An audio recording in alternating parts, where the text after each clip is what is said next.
আজকে আমরা আমি তোমাদেরকে বলেছিলাম যে আমি মোট 4টে তোমাদেরকে ডেমো ক্লাস নেব, মানে 4টে ক্লাসে তোমাদের যেরকম সময় হবে, যেমন সোমবার দিন যেরকম ছিল। তো আজকে ডেমো ক্লাসের লাস্ট ডেট ছিল। অনেকেই দিয়েছে, আবার অনেকেই হয়তো কোনোভাবে দিতে পারেনি, কিন্তু যারা দিতে পারেনি পরে হয়তো আমি আর টাইম পাবো না, আমি অনেকবার বলেছিলাম। আর এখন আমার যেটা মেন টার্গেট, তো সেটা হচ্ছে যে তোমাদের যে আরও ইন্টারভিউয়ের যে 2টো ক্লাস আছে ওই 2টোকে আগে আমি কমপ্লিট করবো। আর যেরকমভাবে বলছি সেগুলোকে একটু মডিফাই করে তোমরা প্র্যাকটিস করবে। আর এক্ষেত্রে যেটা বলছি যে আজকে যারা যারা ভিডিও পাঠিয়েছো একটু তোমরা প্রেজেন্ট থাকলে বলবে। সবাইকে কেমন আছো সবাই? আচ্ছা, সবাই খেয়ে দিয়ে এসেছো তো? আচ্ছা, তোমরা তো সবাই জানো এখন জীবন বিজ্ঞান ক্লাস। তো জীবন বিজ্ঞানে আজকে আমরা কি শিখবো? আজকে আমরা শিখবো পুষ্টির পুষ্টিক তন্ত্র টপিকটি, জীবন বিজ্ঞান ও পরিবেশের ভাবমূল পুষ্টির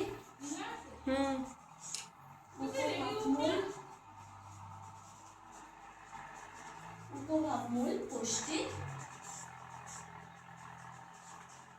তন্ত্র। ওর ডেটটা দিতে ভুলে গেছি, ডেট।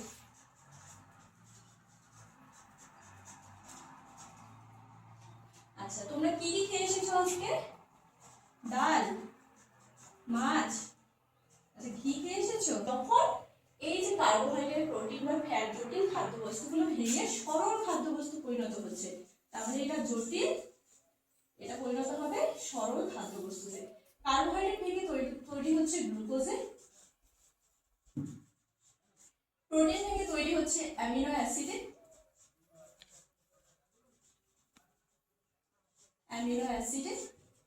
এবং ফ্যাট থেকে তৈরি হচ্ছে ফ্যাটি অ্যাসিড ও গ্লিসারলে। আর এটাকে বলা হয় পাইলোরিক। এই ফান্ডাস বা দেহতে থাকে অক্সিনটিক কোষ, এবং এটি ক্ষরিত করে হাইড্রোক্লোরিক অ্যাসিড। এই হাইড্রোক্লোরিক অ্যাসিড প্রোটিন জাতীয় খাদ্যের পরিপাকে সাহায্য করে। এবার চলে আসলাম এদিকে যকৃতে এখান থেকে ক্ষরিত হচ্ছে পিত্তরস, এবং এই পিত্তরস সঞ্চিত থাকছে পিত্তথলিতে। এই পিত্তরস ফ্যাট জাতীয় খাদ্যের পরিপাকে সাহায্য করছে।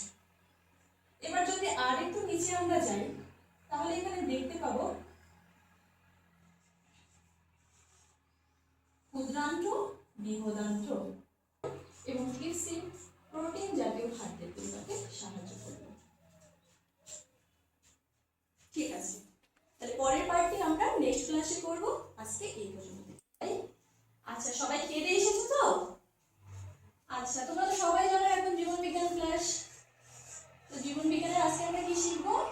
আজকে আমরা শিখবো পুষ্টির পুষ্টিক তন্ত্র টপিকটি, জীবন বিজ্ঞান ও পরিবেশের ভাবমূল পুষ্টির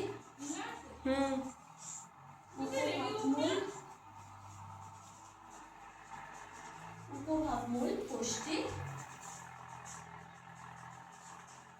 তন্ত্র।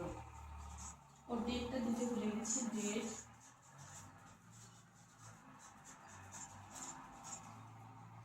আচ্ছা, তোমরা কি সেলিনা আছো? হ্যাঁ স্যার আছি। ঠিক আছে। আচ্ছা, একটু তোমরা তো দেখলে সবাই সেলিনার তোমার ডেমোটা, একটু কেউ বলতে পারবে তোমাদের কি কমেন্ট আছে? আগে আমি প্রথমে শুনি যে সেলিনা কেমন দিল। তোমরা তো বলতে পারবে, মোটামুটি বলতে পারবে। কেউ যদি ওকে সাজেশন দাও। স্যার আমি তৃষা বলছি স্যার। আচ্ছা, মানে পড়ানোটা স্যার খুব ভালো, কিন্তু স্যার আমার মনে হলো যে টপিকটা মানে দিদি যে পুষ্টিতন্ত্রের ব্যাপারটা পড়ালো, এটা আমাদের ক্লাস 9-এর সিলেবাসই আমরা অলরেডি বাচ্চাদের পড়াই। হুম হুম হুম মানে একটু 11 হিসেবে মানে একদম বেসিক জায়গাটা দিদি টপিক হিসেবে নিয়ে নিয়েছে। হুম হুম। আচ্ছা, সঙ্গীতা কি বলছো বলো, সঙ্গীতা? পড়ানোটা ভালোই হয়েছে, বাট ওই পিছন দিক ফিরে পুরো বোর্ড ওয়ার্ক শুধু একদম। করেছে, মানে হুম হুম। স্টুডেন্ট ইন্টারাকশন কম হয়েছে। হ্যাঁ হ্যাঁ হ্যাঁ, ঠিক আছে, একদম তোমাদের অ্যানালাইসিসের সঙ্গে আমারটাও মিলেছে আছে। এবার সেলিনাকে আমি বলছি, হ্যাঁ সেলিনা, ঠিক আছে। হ্যাঁ স্যার বলুন। হ্যাঁ, প্রথমেই যেটা মানে তৃষা যেটা বললো যে আচ্ছা তুমি তো 11-12-এর জন্য করছো নাকি এটা তোমার পিজি লেভেলের জন্য করছো? এই না, পিজি এটা আমি সরি, 19 এর জন্যই মেনলি রেডি আচ্ছা করেছি। হ্যাঁ সরি, এটা 9-10-এর জন্য করেছো, ঠিক আছে। তাহলে 9-10-এর জন্য যদি করো তাহলে টপিকটা সেক্ষেত্রে ঠিক আছে, আর পিজি লেভেলের জন্য করলে টপিকটা একদমই অ্যাপ্রোপ্রিয়েট নয়, এটা বলে দিলাম 1 নাম্বার। আর দ্বিতীয়ত হচ্ছে যে তোমাকে আগে বলি যে প্রথম থেকে একদম বলছি, ঠিক আছে, যেহেতু আমাদের 5 মিনিট যেহেতু সময় দেওয়া আছে, তো সেই কারণের জন্য তুমি কিন্তু ভাবমূল উপভাবমূল এসব লেখার সময় পাবে না, ঠিক আছে। কিন্তু তুমি বোর্ডেতে ক্লাসটা তুমি লেখোনি, মানে কোন ক্লাসের ওটাই, ঠিক আছে, একটুখানি নোট ডাউন করে নেবে আমি যেগুলো বলছি, ঠিক আছে। খাতা আছে তো? সেলিনা শোনা যাচ্ছে? হ্যাঁ স্যার আছে। হ্যাঁ হ্যাঁ, হ্যাঁ স্যার, হ্যাঁ। একটুখানি লিখে নাও। যখনই আমি প্রত্যেককেই বলছি যে যখনই যেহেতু আমাদের 5 মিনিট যেহেতু সময় দেওয়া হচ্ছে, তো সেই কারণের জন্য ভাবমূল উপভাবমূল এই সমস্ত অত কিছু আমরা লেখার সময় পাবো না, ঠিক আছে। তুমি শুধুমাত্র এটা সাবজেক্টটা লিখে দেবে যে বিষয় জীবন বিজ্ঞান, তা ওটা পুরোটা লিখবে না, বর্গের জয় দীর্ঘই বয় হস্যই লিখে দেবে, হয়ে গেল বিষয় জীবন বিজ্ঞান। ক্লাসটা লিখবে, ক্লাস হচ্ছে 9 অথবা ক্লাস 11-12 সেটা লিখবে, জাস্ট টপিকটা লিখবে, ঠিক আছে। এবং এখানে তুমি যে টপিক যেটা চয়েস করেছো তুমি তো উপভাবমূল এটা বললে যে পৌষ্টিকতন্ত্র, ঠিক আছে। তো ম্যাক্সিমাম ক্ষেত্রে তুমি যেটা বলছো যে পৌষ্টিকতন্ত্রের এখানে সেই টপিকটাই মেনশন করতে হবে যেটা ওদের সিলেবাসে যেটা লেখা আছে, যেমন পৌষ্টিকতন্ত্রের গঠন অথবা হচ্ছে পৌষ্টিকতন্ত্রের কাজ। সুতরাং টপিকের নামটাকে ঠিক করবে। কি বললাম বোঝাতে পেরেছি সেলিনা? এটা হচ্ছে হ্যাঁ সেকেন্ড, স্যার। ঠিক আছে। এটা যদি পৌষ্টিকতন্ত্রের যদি গঠন হয় সেটা, অথবা পৌষ্টিকতন্ত্রের যদি কাজ হয়, পৌষ্টিকতন্ত্রের গঠন এবং কাজ, তুমি যে টপিকটার যেটা নাম দেবে সেটা পৌষ্টিকতন্ত্রের গঠন এবং কাজ। 2 নাম্বার বিষয় গেল, ঠিক আছে। 3 নাম্বার হচ্ছে যে তুমি বললে যে আমি ভুলে গেছি ডেটটা লিখতে। ডেট না লিখলেও চলবে ওখানে সময়, সুতরাং এই যে ভুলে গেছি এই টার্মটা কিন্তু ওখানে ইউজ করা যাবে না। কি বললাম বোঝাতে পেরেছি? ঠিক আছে, হ্যাঁ স্যার। এইটা একটা ব্যাপার। আর তারপরে আরও একটা ব্যাপার যেটা বললাম যে সঙ্গীতা যেটা বললো যে তুমি ম্যাক্সিমাম পড়িয়েছো কিন্তু পিছন ফিরে, ঠিক আছে। প্রথম যখন শুরু করবে একদম বডিটাকে তুমি একদম সামনে মানে বোর্ডটাকে পুরো ঢেকে সামনে দেখে প্রথম শুরু করবে যে আজকে আমরা শুরু করবে এইটা বলে, তারপর লিখবে এবং মাঝে মাঝেই কিন্তু তোমাকে সামনে ফিরতে হবে। আর যেহেতু প্রশ্নের মধ্য দিয়ে মানে প্রশ্ন করার মধ্য দিয়ে যেহেতু এখন বলা হচ্ছে যে পড়ানোটা এইভাবে কন্টিনিউ করতে যে কোয়েশ্চেন্সের সঙ্গে সঙ্গে, সুতরাং মাঝে মাঝে তোমাকে প্রশ্ন করতে হবে, যেটা সঙ্গীতা যেটা বললো যে স্টুডেন্ট ইন্টারাকশনটা কম হয়েছে, সুতরাং মাঝে মাঝে প্রশ্ন করতে হবে, এটা একটু লিখে নাও, ঠিক আছে। কিছু কোয়েশ্চেনিং স্কিল তোমাকে দেখাতে হবে, ঠিক আছে। এই ব্যাপারগুলো হয়ে গেলে এগুলো বডি ল্যাঙ্গুয়েজ প্লাস স্টার্টিংয়ের ব্যাপারগুলো হলো, ঠিক আছে। এইবারে তুমি যে ছবিটা এঁকেছো এটা আমরা সবাই জানি, এটা ওয়েল নোন, কিন্তু ঘটনা হচ্ছে যে ছবিটা অনেকটা ক্রিটিক্যাল প্লাস হচ্ছে অনেকটা জড়িয়ে গেছে ছবিটা। তো আমি চেষ্টা করছি তোমাকে একটা ছবি দেখানোর। এখানে দুটো ছবি দেখতে পাচ্ছ সেলিনা, দেখা যাচ্ছে তো? হ্যাঁ স্যার, দেখা যাচ্ছে। এখানে দুটো ছবি দেখা যাচ্ছে, একটা হচ্ছে এই যে ক্রিটিক্যাল ছবিটা যেটা স্টুডেন্টসরা দেখলেই প্রথমত ইরিটেটেড হয়ে যায়, আর সেকেন্ড যে ছবিটা আছে এই যে ছবিটা আছে, ঠিক আছে, এই যে ছবিটা আছে, হয়েছে ক্লিয়ার? এটা হ্যাঁ স্যার। পারলে এই ছবিটা একটু স্ক্রিনশট নিয়ে নাও, মোবাইলে তুলতে পারো তো স্ক্রিনশট? হ্যাঁ স্যার, আমার এই নোটটাই আছে। আচ্ছা এই নোটটা আছে। এবার তাহলে দেখো এই যে নোটসটা দেখে তুমি এটা বোঝাও, তুমি বলবে যে আজকে আমি তোমাদের পৌষ্টিকতন্ত্রের গঠন এবং তার সঙ্গে সঙ্গে কাজ সম্পর্কে আলোচনা করব। অত্যন্ত সাধারণ একটা ছবির সাহায্যে আমি তোমাদের পৌষ্টিকতন্ত্রের গঠন এবং কাজ বোঝাবো। যখনই এরকম একটা ডায়াগ্রাম দেবে না, তখনই যারা ডেমো নেবেন তারা ভাববেন যে বাহ, তোমার মধ্যে একটা ইনোভেটিভ আইডিয়া আছে, ঠিক আছে। তারপর তুমি শুরু করো যে আমরা কার্বোহাইড্রেট, প্রোটিন, লিপিড ইত্যাদি জাতীয় খাবার খাই। আচ্ছা তুমি বলতে পারবে যে কার্বোহাইড্রেট জাতীয় খাবার কোনগুলো? একদম ঠিক বলেছো, ভাত, রুটি ইত্যাদি। প্রোটিন জাতীয় খাবার, একদম ঠিক আছে, এটা বললে কোয়েশ্চেনিং হয়ে গেল। তো কার্বোহাইড্রেট জাতীয় খাবার প্রধানত আমাদের মুখগহ্বরে শুরু হয় তার ডাইজেশন এবং শেষ হয় স্মল ইন্টেস্টাইনে গিয়ে। প্রোটিন জাতীয় খাবারের ডাইজেশন শুরু হয় স্টোম্যাকে এবং শেষ হয় স্মল ইন্টেস্টাইন বা ক্ষুদ্রান্তে। আর লিপিড জাতীয় খাবারের ডাইজেশন শুরু হচ্ছে স্মল ইন্টেস্টাইনে এবং শেষও হচ্ছে স্মল ইন্টেস্টাইনে। এবার লেখো কার্বোহাইড্রেট জাতীয় খাবারের হজম মানে ডাইজেশনের পর কি তৈরি হয়, শর্ট ফর্মে লিখবে, ঠিক আছে? কার্বোহাইড্রেট কয়াকা দিয়ে ওটা হচ্ছে লিখে দেবে প্রোটিন, ফ্যাট, ঠিক আছে? এবার তারপরে এটা মুখ সম্বন্ধে বলো, যে মুখেতে আমরা জানি যে স্যালিভারি গ্ল্যান্ড থাকে, তো স্যালিভারি গ্ল্যান্ডের মধ্যে স্যালিভারি অ্যামাইলেজ বা টায়ালিন থাকে, যেটা সিদ্ধ শ্বেতসারকে মল্টোজে পরিণত করে। তুমি ছবি আঁকছো এটা বলছো, আর ওগুলো আর অত ডিটেলসে মানে ছবি আঁকতে আঁকতে স্যালিভারি গ্ল্যান্ডটা লিখছো, লিখে আর অত ডিটেলসে লেখার দরকার নেই।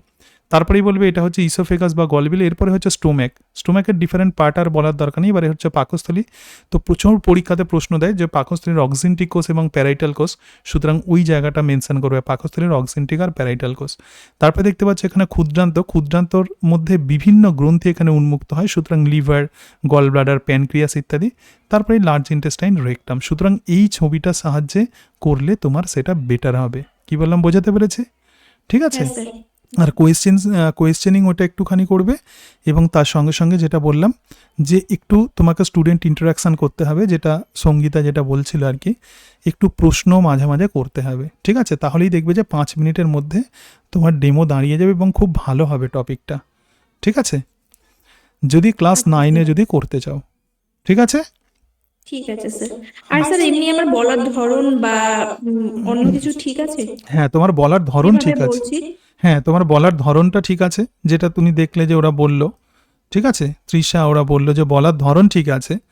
হ্যাঁ, কিন্তু তোমাকে যে বিষয়গুলো যেমন বডি ল্যাঙ্গুয়েজটা একটু তোমাকে ঠিক করতে হবে, আর হচ্ছে একটু প্রশ্ন মাঝে মাঝে 2-4টে, বেশি প্রশ্ন নয়, যে 2-1টা কোয়েশ্চেন্স তোমাকে করতে হবে। আর ছবিটা সিম্পল ডায়াগ্রাম করবে যদি ডাইজেস্টিভ সিস্টেম করতেই হয়, ঠিক আছে? ঠিক আছে স্যার। ওইভাবে করবে, হ্যাঁ। আর পুরো একদম স্ক্রিপ্টটাকে লিখে নেবে, যে তুমি অ্যাকচুয়ালি কি বলছো, সেটা আমি সবাইকেই বলছি যে স্ক্রিপ্টটাকে একদম কিন্তু লিখে নেবে, ঠিক আছে?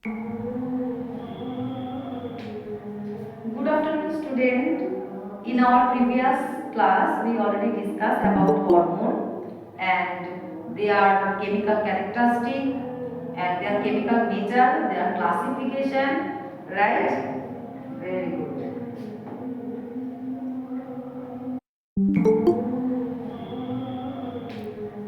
Good afternoon, student. In our previous class, we already discussed about hormone and their chemical characteristic and their chemical nature, their classification, right? Very good. All of you revise this topic. Have you any question from previous class? Okay. So anyone can tell me why any hormone, why all of the hormone can't act on the same target organ? Okay, because for their chemical nature.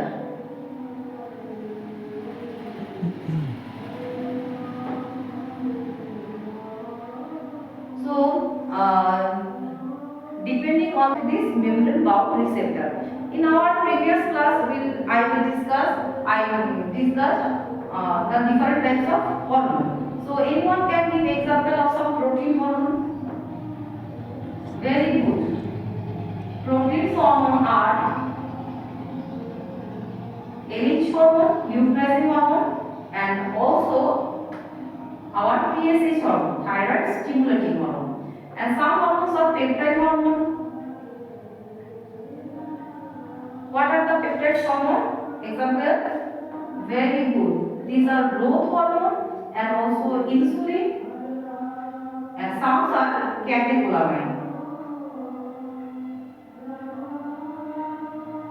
And these are dopamine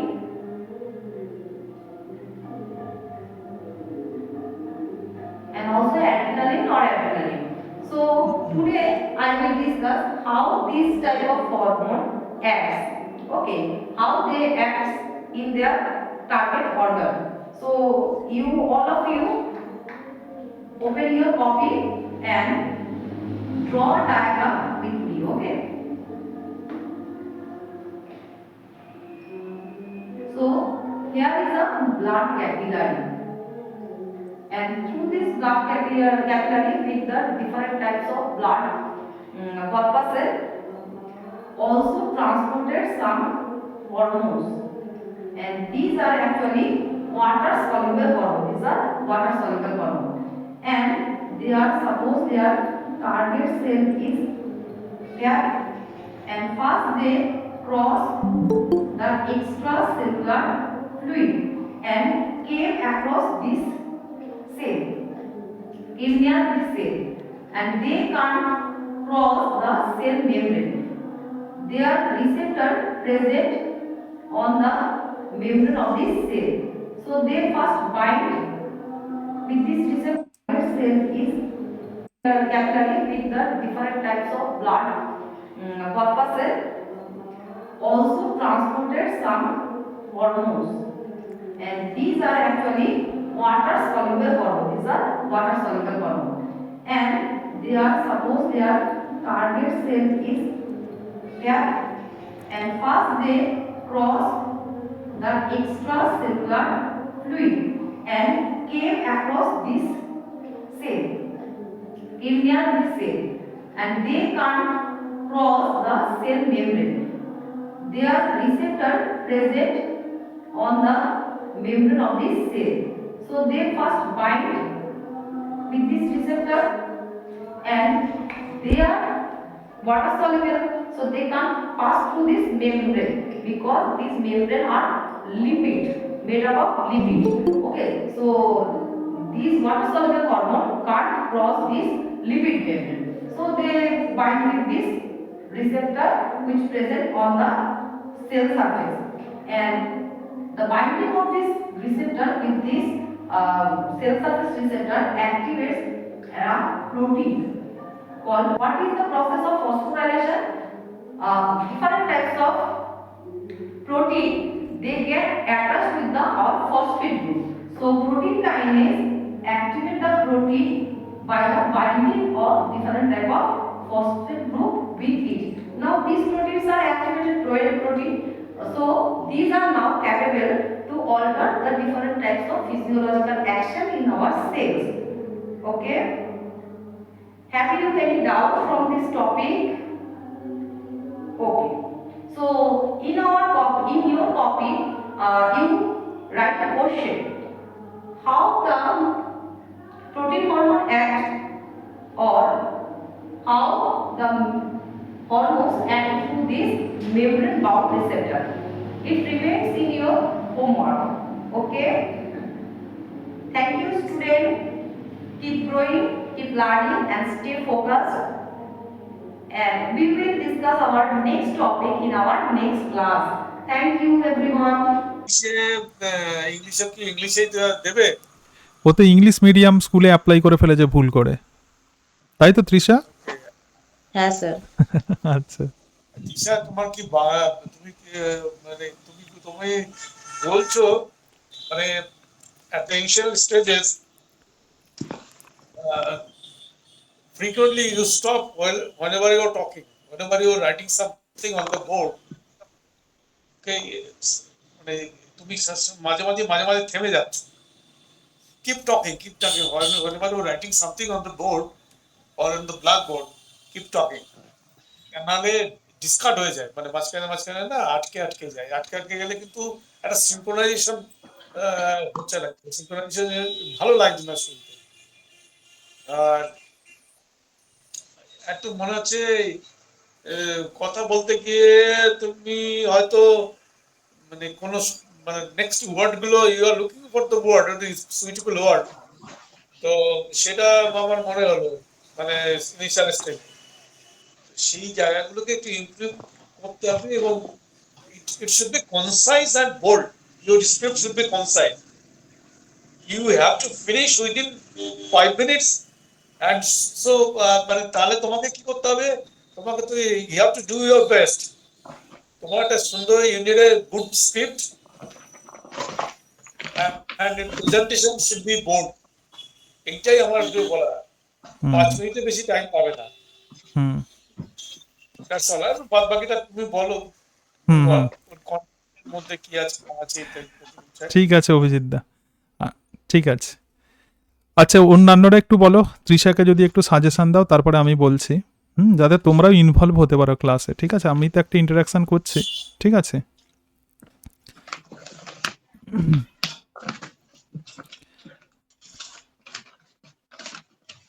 বলো। আচ্ছা, একটু আমি তাহলে তৃষাকে বলছি, হ্যাঁ, তারপরে তোমাদের এটা করছি। হয়তো তৃষা, যাই হোক, ইংরাজিতে ওখানে যদি বলতে হয়, তো তুমি যেহেতু ইংলিশ মিডিয়ামে করেছো, তো সেই কারণের জন্য হয়তো ইংরাজিতেই মানে বলতে হবে। আচ্ছা অভিজিৎ দা, এটা কি ও বলতে পারে যে স্যার আমি বাংলা ইংরাজি মিশিয়ে বলতে পারবো? এটা বলতে পারবে ও যেহেতু ইংলিশ মিডিয়ামে আছে? দুটো মিশিয়ে বেসিক্যালি স্কুলে পড়ানোর সময় দুটোকে মিক্সিং আপ করে পড়াতে হয়। হুম হুম। হ্যাঁ, তো ও এটা করলো, মানে ও কি ভুল করে করেছে এটা? হ্যাঁ তৃষা, তাই তো তৃষা একটু ভুল করে হ্যাঁ ফেলেছে। স্যার, আমি ভুল করেই ওটা পড়েছি স্যার। মানে হুম অ্যাকচুয়ালি 9-10টা আমি বাংলা মিডিয়ামে দিয়েছি, যেহেতু 9-10 আমি 11 মানে বাংলা মিডিয়ামে পড়েছি। হুম এবার ওখানে যেহেতু পিজি লেখা ছিল ফর্ম ফিল আপে, যেমন 11-12টা পিজি লেভেল, তো হুম যেহেতু গ্রাজুয়েশনটা ওখানে মিডিয়াম ছিল, যে গ্রাজুয়েশন তারপর আপনার ওই পিজি আমি কিসে করেছি, তো ওই দুটো যেহেতু ইংলিশে ছিল, আমি ইংলিশ করেছি, তো ওটা দেখছি আমি অটোমেটিক্যালি ওটা মিডিয়ামটা ইংলিশে চলে এসেছে।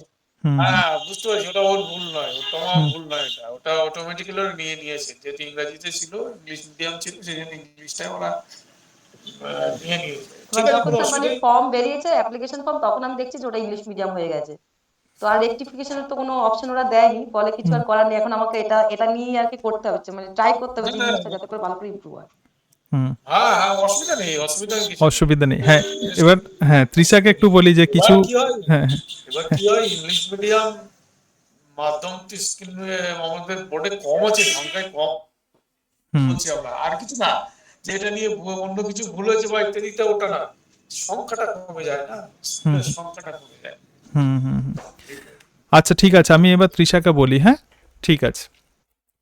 তৃষা দেখো, প্রথম কথা হচ্ছে যে এটা নিয়ে তোমার টেনশনের ব্যাপার নেই, কারণ কি জীবনে লাইফে অনেক সময় এরকম কিছু হয়, আনএক্সপেক্টেড ঘটনা ঘটে যায়। দেখবে যে হয়তো তুমি চাকরিটা পেলে, এবং পেয়ে তখন তুমি সবাইকে, এটা সারা জীবন তোমার একটা এক্সপিরিয়েন্স হয়ে থাকবে যে আমি এরকম ভুল করে, এটা হয়, এগুলো এক্সেপশনাল। যেগুলো এক্সেপশনাল হয় সেই কারণের জন্য বলছি যে বি পজিটিভ। লাইফে এরকম দেখা যায় যে আনএক্সপেক্টেড, ঠিক আছে? এইটা একটা স্যার আমি ব্যাপার। আরেকটা জিনিস বলি স্যার, মানে আপনি হুম বললেন তাই হুম বলছি। হুম মানে অ্যাকচুয়ালি যদি আমি বাংলা মিডিয়াম করতাম, আমার যা নাম্বার এসছে, তাহলে আমি চান্স পেতাম না স্যার, মানে ইন্টারভিউ অব্দি আমি যেতে পারতাম না। হ্যাঁ আমি সেটাই কারণ আমার বলছি। 50 এসছে, তো হ্যাঁ সেক্ষেত্রে মানে বেঙ্গলি মিডিয়াম কিন্তু স্যার 50 ওদের তার বেশি কাট অফ উঠে যায়। হুম হুম হুম। তো সেই কারণের জন্য বলছে যে কিছু বিষয় থাকা আনএক্সপেক্টেড, তাহলে তোমার এটা। এবার তোমাকে বলি, টপিকটা সম্পর্কে বলি, তুমি যেভাবে শুরু করলে, যেহেতু তোমার ইংলিশে, যেহেতু তোমার একটু সমস্যা আছে, ঠিক আছে? শুধু তোমার না, আমারও হয়তো, আমরা যারা বাংলাতে যারা কথা বলি বা এ করি, ঠিক আছে? তো সেই হিসাবে বলবো যে আমি ইংরাজিতে ভিডিও করতে গিয়েও দেখেছি যে যেটা সমস্যা হয় সেটা হচ্ছে ইন্ট্রোডাকশনটা তুমি কমিয়ে দাও, একদম টপিকে ঢুকে যাবে। কি বললাম বোঝাতে পারছি?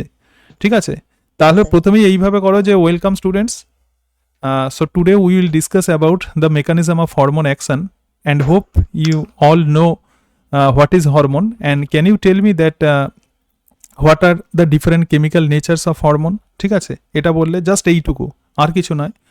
তারপরেই তুমি যেটা বলবে যে the hormones are two type, the steroid hormone and the non steroid hormone. তারপরে তুমি যে বিভিন্ন নামগুলো লিখছো ওগুলো লেখার দরকার নেই।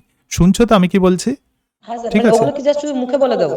একদম শুধু মুখে বলবে। তারপরেই তুমি বলবে যে the hormones are two type, the steroid hormone and the non steroid hormone, and the steroid hormone can cross the plasma membrane, so their receptor, the receptor are those structure which are complementary with the hormone structure, so the hormone directly binds with this receptor. But the steroid hormone and T3 and the T4 hormone can cross the plasma membrane and they will bind with steroid hormone receptor which are present in cytoplasm or nucleus। ঠিক আছে, বলে তখন এটাকে ছবির সাহায্যে বোঝাবে। কি বললাম বোঝাতে পারছি? প্রথমে তুমি লিখবে যে hormone acts through receptor, hormone can not act directly, actually it acts via the receptor and this will activate different type of second messenger. আচ্ছা, যেটা বললাম যে তাহলে প্রথমে হরমোনের টাইপটা বলবে। So there are two type of hormone, steroid hormone and the non steroid hormone. The steroid hormone acts via cytosolic or nuclear receptor. ঠিক আছে, এটা বলার পরে এবার ছবিটা আঁকবে। So this is a cell, you can see this is a cell and the steroid hormone can crosses plasma membrane and this will bind the cells cytosolic receptor. তারপরে cytosolic receptorটা আঁকলে। So after binding with the cytosolic receptor, the hormone receptor complex are formed and then this hormone receptor complex enters into the nucleus. And in the nucleus, you know, what are present in the nucleus, can you tell me, বলবে এটা, ঠিক আছে। So this is DNA and in this DNA there are present a specific region which is called as hormone responsive element and this hormone receptor complex binds with this hormone responsive element and this will activate gene and help to produce the protein. ব্যাস এটা হয়ে গেল, ছবির সাহায্যে এটা বুঝিয়ে দিলে, ঠিক আছে, এটা হয়ে গেল। এটা বলতে খুব বেশি সময় লাগবে না। এরপরে চলে আসবে the now will see the mechanism of non steroid hormone action. So the non-steroid hormone action genes cannot cross the plasma membrane, so they act via cell surface receptor. There are different type of cell surface receptor, but today we will focus only about G protein coupled receptor or GPCR. তারপরে তুমি যে জিপিসিআর যেটা দেখবে, যে আমি তোমাদের যে notes দিয়েছি সেখানে একটা ছবি দিয়েছি, ওই ছবির সাহায্যে এবার বলবে, ঠিক আছে। So GPCR is a 7 membrane spanning receptor বলে সেটা আঁকবে। A hormone binds with this G protein coupled receptor, but G protein coupled receptor also attached with the G protein. G protein is a heterotrimeric protein. তুমি G protein সম্পর্কে কিছু বলনি, ঠিক আছে। তাহলে এটা কিভাবে ভেঙে যাচ্ছে? So this will after binding hormone with this receptor, this will activate the G protein and this, তাহলে কি হচ্ছে এখানে, যে আলফা যে জিডিপি আছে ওই জায়গাটা বলবে, তারপরে আলফা জিটিপির সঙ্গে যখন যুক্ত হচ্ছে এবার সেটা অ্যাডিনাইলেট সাইক্লেসকে অ্যাক্টিভ করে তারপরে সেটা হচ্ছে প্রোটিন কাইনেস তৈরি করছে। জাস্ট এইটুকু আমি যেটা বলতে চাইছি, যে দুটোকেই তুমি ফোকাস করো, স্টেরয়েড হরমোন এবং তার সঙ্গে সঙ্গে নন স্টেরয়েড, ছবির সাহায্যে এটাকে বোঝাও। কি বললাম, বোঝাতে পেরেছি? আর ইন্ট্রোডাকশন, হ্যাঁ দুটো কি করার টাইম পাবো স্যার? ওই জন্যই জিজ্ঞেস হ্যাঁ, দুটো করছি। তুমি আমি টাইম just পাবে শুধু একদম। জিব্রন কাপল রিসেপ্টর তো করেছি আজকে। না, হরমোন মানে স্টেরয়েড হরমোন রিসেপ্টরটা বলতে তো খুব বেশি সময় লাগবে না, ঠিক আছে। জাস্ট ওইটুকু বলবে যে হরমোনটা ঢুকে যাচ্ছে, তুমি ছবির সাহায্যে বোঝাবে যে সাইটোপ্লাজমের মধ্যে ঢুকে গেল, হরমোন রিসেপ্টর কমপ্লেক্স তৈরি হলো, হরমোন রেসপন্সিভ এলিমেন্টে যুক্ত হলে ব্যাস। আর বেশি ডিটেলসের দরকার নেই, হরমোনটাকে এইচ বলে লিখবে, রিসেপ্টরটাকে আর বলে লিখবে, হয়ে গেল। তারপরেই বলবে যে non steroid hormone, there are different type of non steroid hormone receptor. So today will discuss about this G protein couple receptor. এবার জি প্রোটিনের জাস্ট এবার সেল মেমব্রেন আঁকবে, তারপরে জি প্রোটিন লিখবে। So why this is called G protein, because this coupled মানে GPCR কেন বলা হচ্ছে, because this receptor acts via G protein. তারপরে G protein alpha beta gamma এগুলো কিন্তু দিতেই হবে, ঠিক আছে। তারপরে কিভাবে এক্সচেঞ্জ হয়ে যাচ্ছে, so GDP is exchanged by GTP, তারপরে ওখানে চলে যাবে অ্যাডিনাইলেট সাইক্লেস। তোমার 5 মিনিটের মধ্যে দাঁড়িয়ে যাবে। ইন্ট্রোডাকশনটা শুধু কম করবে তাহলেই হবে, ঠিক আছে। আচ্ছা স্যার। আমার যে নোটসটা আছে ছবির সাহায্যে, শুধু দুটো ছবি, তোমার খুব ভালো টপিক হবে, শুধু দুটো ছবির সাহায্যে বলবে, ঠিক আছে।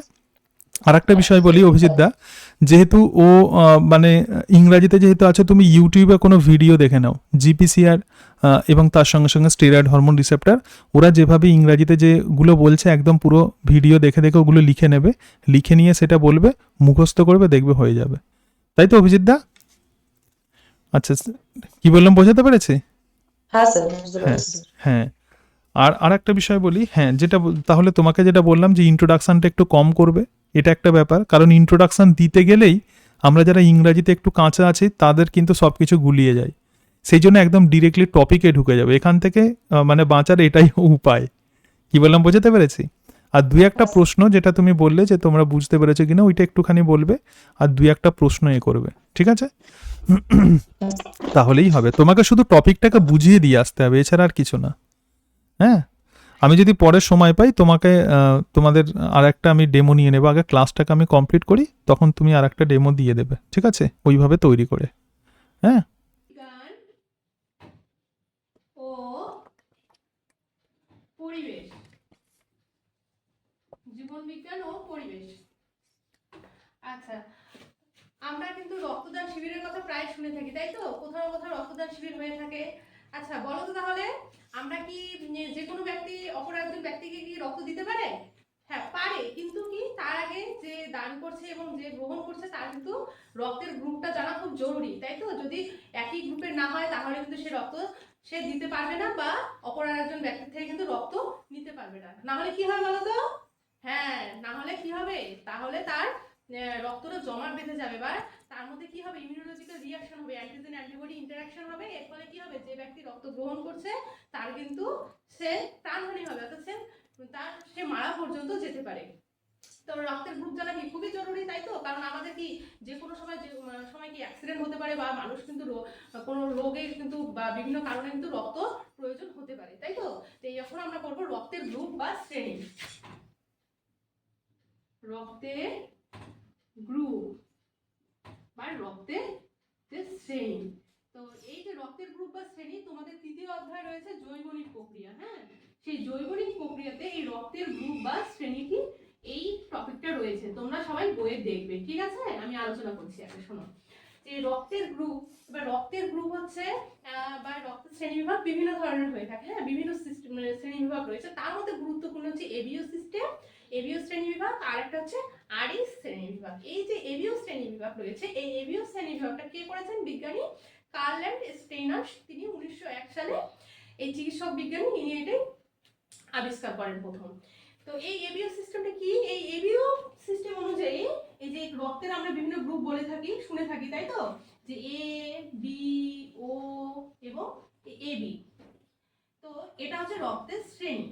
তো এই রক্তের শ্রেণী, এই এ বি ও বা এবি, এই নামকরণগুলো কিভাবে হলো সেটা এখন জানা যাক। সেটা হচ্ছে কিভাবে হচ্ছে, আমরা জানি যে আমাদের রক্তে কি রয়েছে? রক্ত রস রয়েছে, আর হচ্ছে রক্ত কণিকা রয়েছে। তার মধ্যে আর একটা তার মধ্যে একটা রক্ত কণিকা কি? লোহিত রক্ত কণিকা বা রেড ব্লাড সেল।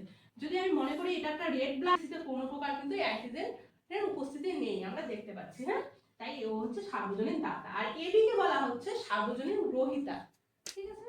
অর্থাৎ সে বাকি গ্রুপের থেকে তারা হচ্ছে সে রক্ত নিতে পারবে। কারণ তার আরবিসি প্লাজমা মেমব্রেনে এ এবং বি উভয় প্রকার অ্যান্টিজেন যেহেতু প্রেজেন্ট রয়েছে, তাই এবি হচ্ছে সার্বজনীন গ্রহীতা। আচ্ছা, এই গেল এবিও শ্রেণীবিভাগ। এবার আমরা আসবো হচ্ছে আরএস কি? আরএস শ্রেণীবিভাগ। হ্যাঁ, এই আরএসটা কি জিনিস? আরএস হচ্ছে এক প্রকার অ্যান্টিজেন। আরএস হচ্ছে এক প্রকার অ্যান্টিজেন।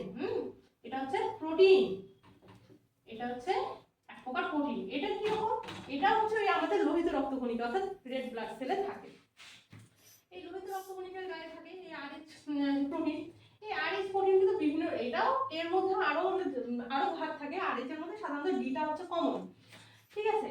এবার আমরা বলবো যে আরএস এর উপস্থিতির উপর বা অনুপস্থিতির উপর ভিত্তি করে আমরা হচ্ছে রক্তে যে আমরা বলে থাকি না যে পজিটিভ বা নেগেটিভ, হ্যাঁ, সেটা এই শ্রেণীবিভাগটি করা হয়ে থাকে। যেমন আমরা বলি অনেক সময় এ পজিটিভ বা এ নেগেটিভ, ও পজিটিভ বা ও নেগেটিভ, এই যে আমরা বলি, এটা হচ্ছে এই আরএস প্রোটিনটা তার উপস্থিত আছে কি বা উপস্থিত নেই এর উপর ভিত্তি করে করা থাকে। যেমন এ পজিটিভ, এ নেগেটিভ, তাই তো?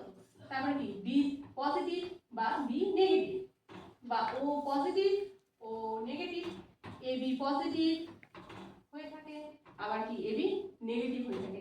এই গেল হচ্ছে আরএস ফ্যাক্টর। তো এই যে আমাদের রক্তের দানের ক্ষেত্রে বা রক্ত গ্রহণের ক্ষেত্রে এই যে এবিও জানাটা খুব জরুরি, যেমন এ বা বি সেটা জানা যেমন জরুরি, তেমন তার পাশাপাশি কিন্তু এই আমাদের আমাকে বলি যে তোমার টপিকটা তো ভালো, মানে ক্লাস 9-এর জন্য তোমার টপিক সিলেকশনটা ভালো, ঠিক আছে, কিন্তু তোমাকে প্রথমেই যেটা বলি যে স্টার্টিংটা কিভাবে করবে।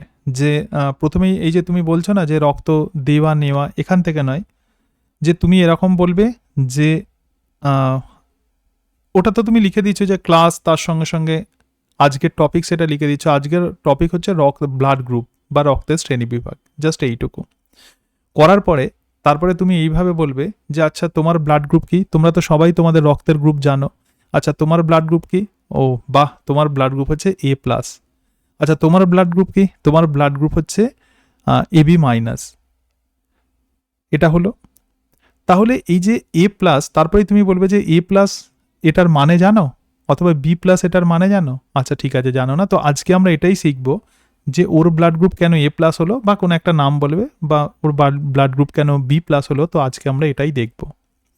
তোমরা প্রত্যেকেই জানো, যেহেতু আমি রক্তের কথা বলছি, সুতরাং রক্তের মধ্যে আমরা জানি, আগের দিন তোমাদের ক্লাসে পড়িয়েছিলাম, রক্তের মধ্যে কি থাকে? প্লাজমা এবং তার সঙ্গে সঙ্গে সেল, অনেক রকমের কোষ থাকে। তো তার মধ্যে আরবিসি কিন্তু এক্ষেত্রে মুখ্য ভূমিকা পালন করে। এবার বোর্ডেতে একটু ডট ডট করে এঁকে নাও, এঁকে নিয়ে শুধু আরবিসি আঁকো। একটা, দুটো, তিনটে, চারটে আরবিসি আঁকো। কি বললাম বোঝাতে পারছে মৌমিতা? ঠিক আছে, আচ্ছা। তারপরে ওই আঁকা থেকেই এবার তুমি বলো, পুরো বোর্ড জুড়ে আরবিসি আঁকলে এবার আঁকা থেকেই বলো যে এই যে এখানে দেখতে পাচ্ছ যে আমি কটা আরবিসি এঁকেছি, 4টে আরবিসি। তাহলে মানুষের রক্তের গ্রুপ কতগুলো? 4 রকমের রক্তের group, A B, A B এবং ও। তাহলে এই যে আরবিসি পর্দার মধ্যে যদি আলফা অ্যান্টিজেন থাকে তাহলে তার ব্লাড গ্রুপ এ, যদি বিটা অ্যান্টিজেন থাকে তাহলে তার ব্লাড গ্রুপ বি। এই যে তুমি বললে যে তোমার ব্লাড গ্রুপ বি, তাহলে বুঝতে পারছো কেন তোমার ব্লাড গ্রুপ বি। কারণ তোমার যে লোহিত কণিকা আছে, তোমার দেহতে যত রক্তে যত লোহিত কণিকা আছে, সমস্ত লোহিত কণিকার পর্দাতে বিটা অ্যান্টিজেন থাকে। আচ্ছা, তোমার ব্লাড গ্রুপ বললে যে এ, তাহলে কেন তোমার ব্লাড গ্রুপে? কারণ তোমার লোহিত কণিকার পর্দাতে আলফা অ্যান্টিজেন থাকে। ঠিক আছে, এবার যে মানে আরবিসি যেগুলো আঁকছো একটু গ্যাপ গ্যাপ করে আঁকবে। ঠিক আছে, এটা হলো। তারপরে এ বি মানে এটা বলে দেবে এ বি, আর ও মানে হচ্ছে কোনো অ্যান্টিজেন থাকে না। তারপরেই বলবে যে প্লাজমাতে যে অ্যান্টিজেন থাকে তার বিপরীত অ্যান্টিবডি আমাদের থাকবে। যেমন তোমার যে ব্লাড গ্রুপ বললে যে এ, তাহলে তোমার প্লাজমাতে কোন অ্যান্টিবডি থাকবে? B antibody. অত অ্যান্টিজেন অ্যান্টিবডি পরের ক্লাসে পড়বো, এসব এত বলার দরকার নেই। আবার যে বি হবে এইভাবে বললে, বলার পরে আচ্ছা এবার আমি তো দেখি, তাহলে তোমার তো এ প্লাস, সুতরাং প্লাসটার মানে কি? লোহিত কণিকার মধ্যে আলফা অ্যান্টিজেন ছাড়াও বা বিটা অ্যান্টিজেন ছাড়াও আরও 120 রকমের অ্যান্টিজেন থাকে। তার মধ্যে গুরুত্বপূর্ণ আরও একটা অ্যান্টিজেন, সেটা হচ্ছে RH ফ্যাক্টর। সুতরাং যাদের মধ্যে RH ফ্যাক্টর থাকবে সেটা হচ্ছে পজিটিভ। তাহলে তোমার লোহিত কণিকাতে আলফা অ্যান্টিজেন এবং RH ফ্যাক্টর থাকে, তাই তোমার পজিটিভ। আর যার ক্ষেত্রে নেই তাহলে তার হচ্ছে নেগেটিভ। ঠিক আছে, তারপরেই বলবে আচ্ছা তোমরা কি কেউ বলতে পারবে কেন এই রক্তের গ্রুপটা জানা প্রয়োজন? একদম সঠিক বলেছো, রক্ত দেওয়া নেওয়ার ক্ষেত্রে আমাদের রক্তের গ্রুপ জানা প্রয়োজন। ব্যাস এইভাবে করবে, তাহলেই তোমার স্ক্রিপ্টটা দাঁড়িয়ে যাবে। তোমাকে এমন করতে হবে যে স্টার্টিংটা যেন একদম অ্যাট্রাকটিভ হয়। কি বললাম বোঝাতে পারছে? শুরুটা যেন তুমি ভালোভাবে করবে, এবং শুরুটা করছো দুজনের এ প্লাস আর বি প্লাস দিয়ে এটা শুরু করবে। তারপরে ওই এ প্লাস আর বি প্লাসটাকে ব্যাখ্যা করবে, এইভাবে ব্যাখ্যা করবে। কি বললাম বুঝতে পেরেছো মৌমিতা? স্যার ঠিক আছে স্যার, বলছিলাম কি একেবারে মানে শুরুতে আমি আমার কি টপিক আমি আজকে আলোচনা করবো সেই টপিকটা লিখবো, তাই তো? একদম, তুমি কি টপিক নিয়ে আলোচনা করছো সেটা লিখবে। ঠিক আছে, ক্লাস লিখবে, ভালো করে শোনো, কোন ক্লাস এবং কোন টপিক আর বিষয়। ওপরে লিখবে যে বিষয় জীবনবিজ্ঞান। ঠিক আছে, জীবনবিজ্ঞান পুরোটা লিখতে গেলে সময় চলে যাবে, বর্গের জয় দীর্ঘই বয়সই করে দেবে, জীবনবিজ্ঞান ও পরিবেশ। ঠিক আছে, তারপর এলএসসি লিখতে হয় না? কি?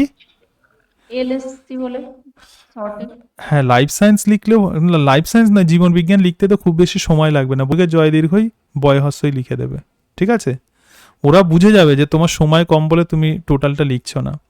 আর হচ্ছে ক্লাসটা লিখবে, শ্রেণীটা লিখবে, শ্রেণী নবম, কারণ কোন ক্লাসে তুমি পড়াচ্ছ সেটা জানা দরকার। আর টপিকটা লিখবে, ব্যাস, আর কিছু লেখার দরকার নেই।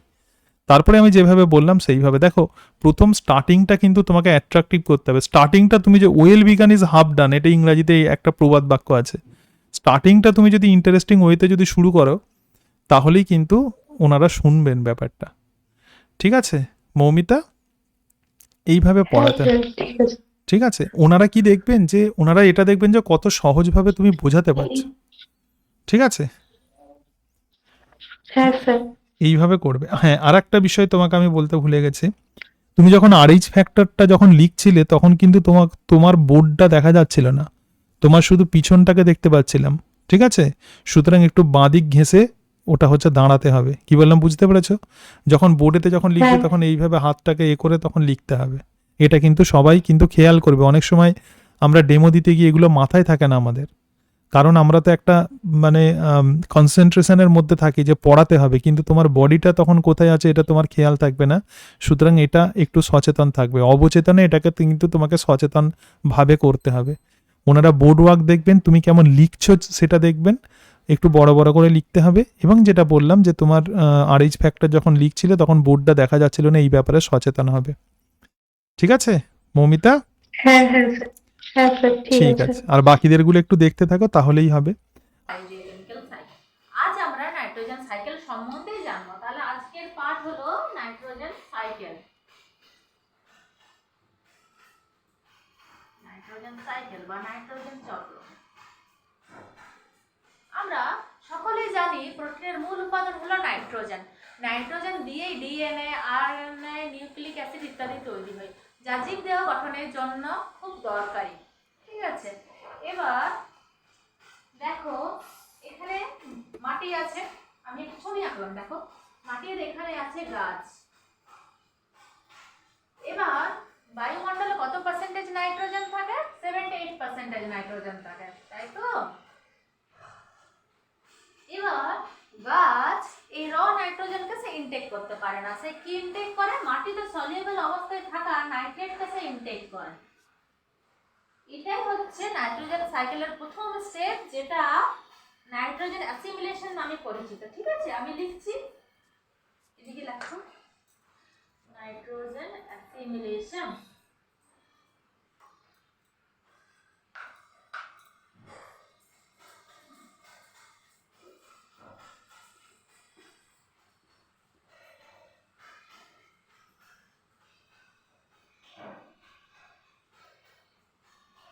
এবার এই গাছকে কে খায়? তৃণভোজী প্রাণীরা খায়, তাই তো?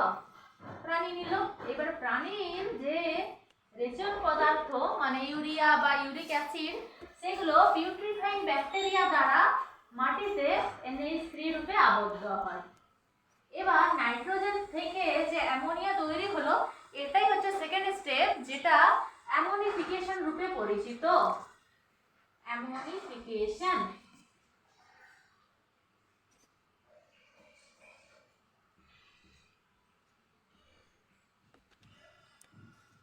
নাইট্রোজেন যৌগ থেকে ব্যাসিলাস মাইকয়েডিস ব্যাকটেরিয়ার সাহায্যে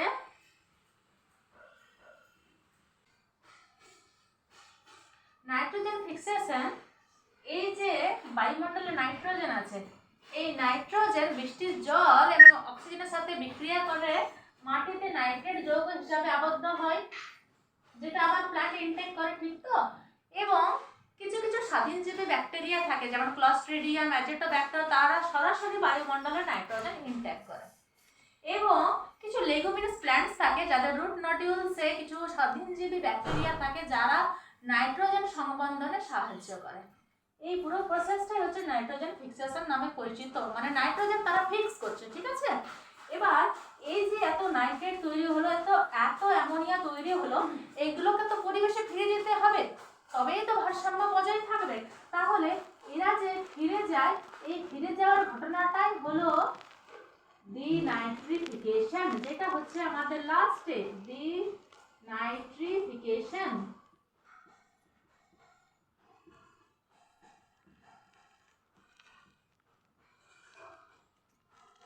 এই নাইট্রেট থেকে হলো নাইট্রাইট, এবং তারপরে হলো অ্যামোনিয়া, এবং তারপরে হবে নাইট্রোজেন গ্যাস।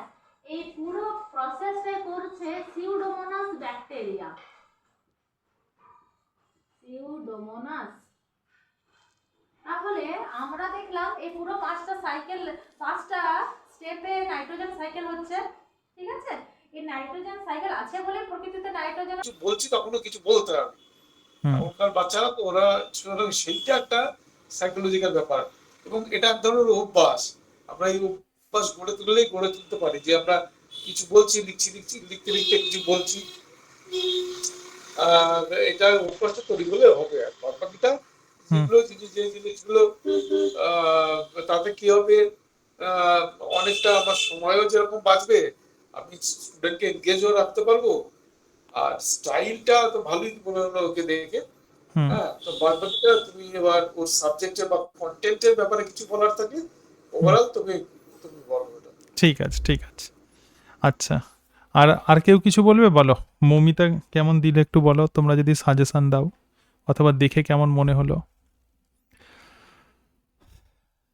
এখন সাজেশন ওরা দিতে এখন আচ্ছা আচ্ছা, না আমি নিজেরাই আর কি এতে আছে। ঠিক আছে, ঠিক আছে, ঠিক আছে। হ্যাঁ, এবার আমি যেটা বলছি যে মৌমিতা, প্রথমেই তোমাকে বলি যে তুমি যখন শুরু করলে, শুরুটা যেটা করছো, তুমি যে টপিকটা লিখছো বোর্ডের মাঝখানে, ওটা করলে হবে না। মৌমিতা শোনা যাচ্ছে?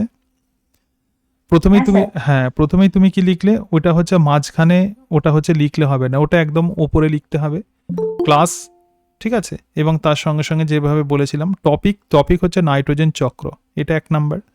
দ্বিতীয় হচ্ছে যে তুমি প্রচুর ইংরাজি টার্ম ইউজ করেছো। দেখো, ইংরাজিতে তুমি এটা ক্লাস 11-12-এর জন্য করেছো, নাকি তোমার 9-10-এর জন্য করেছো? 11-12 এর জন্য। আচ্ছা 11-12 জন্য তুমি করেছো তো, ঠিক আছে। তুমি ইংলিশ টার্ম ওগুলো ইউজ করেছো মানে কথা বলতে বলতে, কিন্তু ইংরাজি টার্ম ইউজ করতে করতে যেহেতু আমরা বাংলা মিডিয়ামের যেহেতু আমরা তো সেই জন্য বাংলাটাও একটু বলে দিতে হবে, বিশেষত এই নাইট্রোজেন সাইকেলে। যেমন অ্যাসিমিলেশন মানে আত্তীকরণ, ওটাকে আবার লিখছো অ্যাসিমিলেশনে, ঠিক আছে। তো যাই হোক, ইংরাজি টার্মটা তুমি বেশি টার্মিনোলজি ইউজ করে ফেলেছো, এটা একটা ব্যাপার, ঠিক আছে। আর তার সঙ্গে সঙ্গে তোমাকে আর একটা ব্যাপার বলি, যে তুমি যখন লিখছো, দেখো নাইট্রোজেন সাইকেল যেভাবে শুরু করবে তোমাকে বলছি। আচ্ছা, তোমরা কি কেউ এনপিকে এর নাম শুনেছো? আমরা গাছেতে আমরা সার দিই, সুতরাং এনপিকে। তাহলে তোমরা বলতে পারবে যে এই এনপিকেটা কি? এইভাবে শুরু করো। কিন্তু তারপরেই এটা বলো যে অ্যাটমসফিয়ারে, পরিবেশে আমরা জানি যে বাতাসে 78% নাইট্রোজেন থাকে, কিন্তু উদ্ভিদের সমস্যা হচ্ছে এই নাইট্রোজেনকে অ্যাটমসফিয়ারের পরিবেশের বাতাসের বায়ুমণ্ডলের নাইট্রোজেনকে সে সরাসরি গ্রহণ করতে পারে না। সুতরাং এই নাইট্রোজেনকে এবার হাত দিয়ে এইভাবে বোঝাবে, ঠিক আছে। একটা টিচারের বডি ল্যাঙ্গুয়েজ অত্যন্ত গুরুত্বপূর্ণ। তোমাকে এরকম দেখাতে হবে you are very much energetic, এটা তোমাকে দেখাতে হবে। তোমার এনার্জি একটু কম ছিল, হ্যাঁ, বাকিটা তুমি বলার স্টাইল। আচ্ছা, আগে এনার্জির কথাটা বলি। তোমার এনার্জিটা একটু কম ছিল, ঠিক আছে। তখন তুমি বলবে যে এই যে অ্যাটমসফিয়ারের নাইট্রোজেনকে একদম মাটিতে নামিয়ে আনতে হবে, এবং এরপরে প্ল্যান্ট কোথায় থাকে, উদ্ভিদ কোথায় থাকে? উদ্ভিদ তো মাটিতেই থাকে।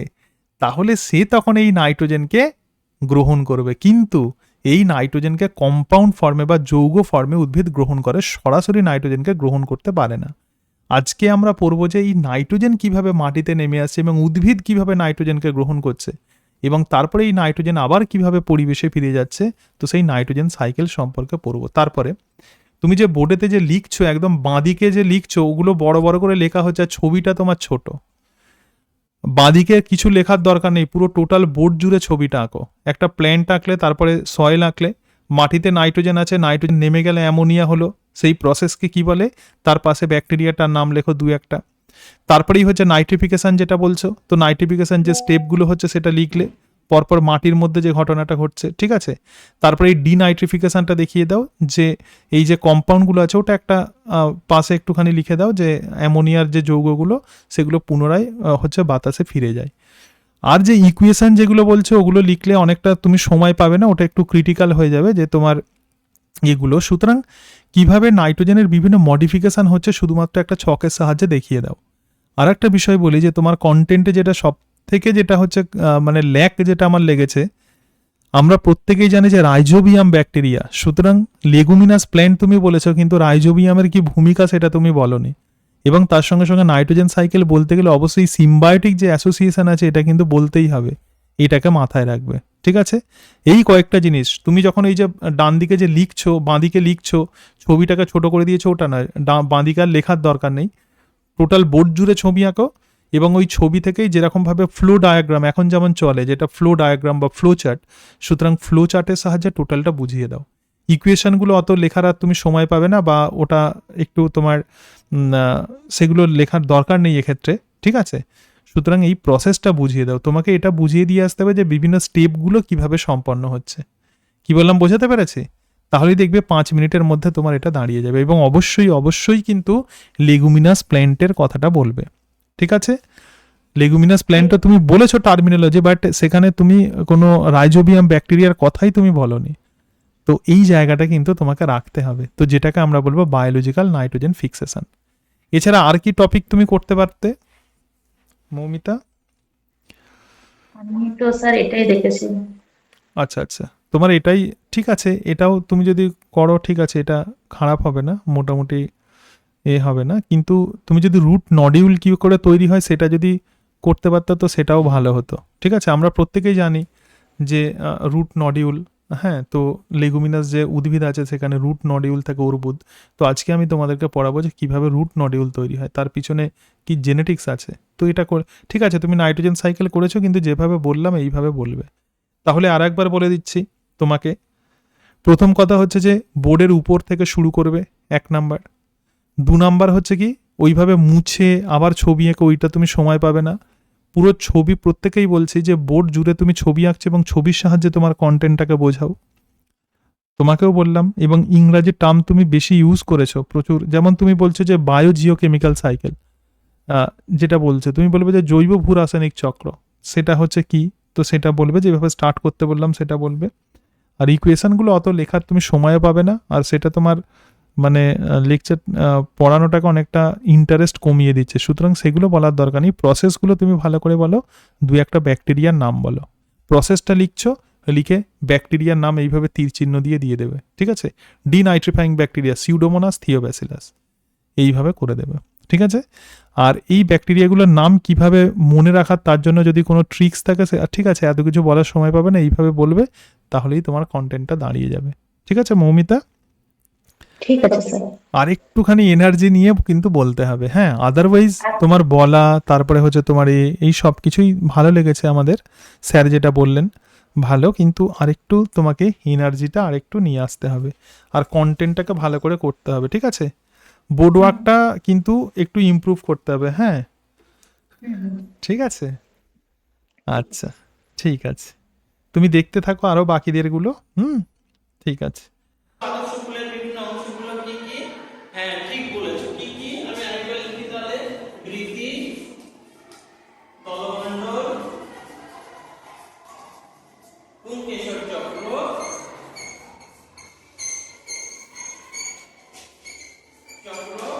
গর্ভকেশর চক্র।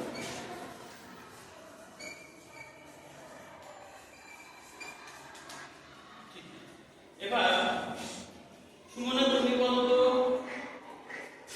ফুলের যে পুরুষ স্তবক তাকে কি বলে? ঠিক বলেছো, ফুলের পুরুষ স্তবককে বলে পুংকেশর। চলো আমরা একটা পুংকেশরের ছবি আঁকার চেষ্টা করি। এটা হচ্ছে একটা পুংকেশর, বললাম হচ্ছে পুংকেশর। পুংকেশর, এই পুংকেশরের এটাকে আমরা কি বলি? পুংদণ্ড, আর এটাকে বলবো পরাগধানী।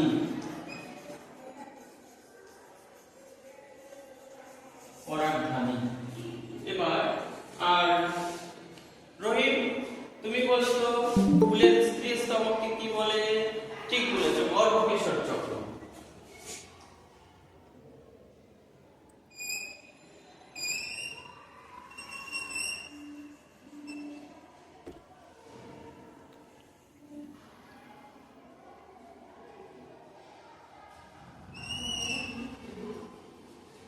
ঠিক, গর্ভকেশর চক্র।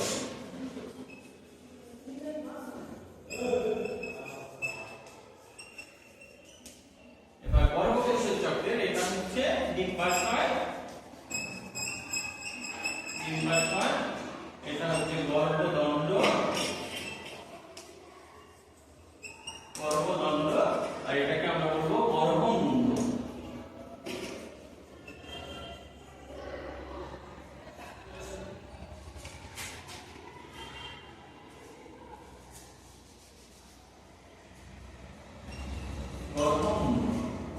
এবার আজ আমরা জানবো পরাগযোগ।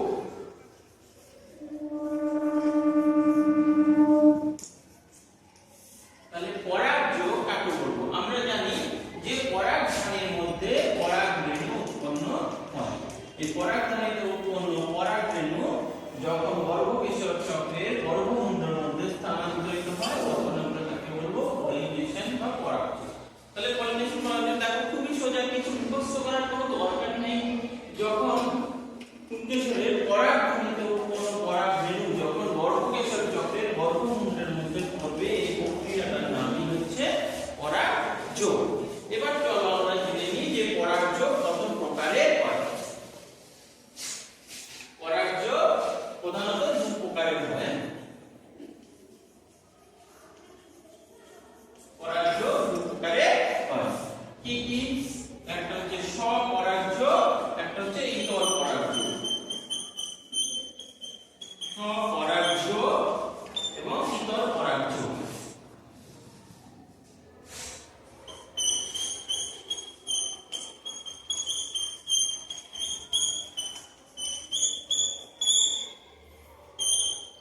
তাহলে স্বপরাগযোগ কাকে বলবো? এই স্বপরাগযোগ কাকে বলবো আমরা সংজ্ঞায় পরে আসি, আমরা আগে জানাটা করে নিই। তাহলে স্বপরাগযোগকে আমরা দুটো ভাগে ভাগ করতে পারি। একটা হচ্ছে অটোগ্যামি,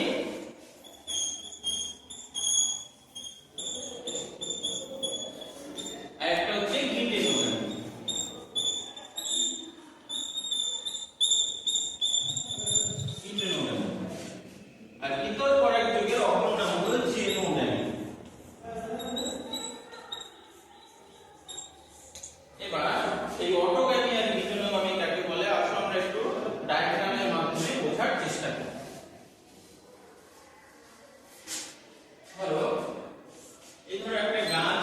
এইগুলো নিয়ে আমরা জানবো। তাহলে তোমরা কিছু গৃহ কাজ লিখে রাখো। 1 নম্বর গৃহ কাজ হলো স্বপরাগযোগ এবং ইতর পরাগযোগের মধ্যে পার্থক্য কি, আর 2 নম্বর বললাম যে স্বপরাগযোগের থেকে ইতর পরাগযোগে উৎপন্ন উদ্ভিদেরা কেন বিবর্তনগতভাবে অধিক সক্রিয়। এটা তোমরা বাড়িতে একটু চিন্তা ভাবনা করে উত্তরটা করার চেষ্টা করবে। পরের ক্লাসে আমি এটা দেখব এবং না পারলে আমি তোমাদের সহযোগিতা করব। Thank you.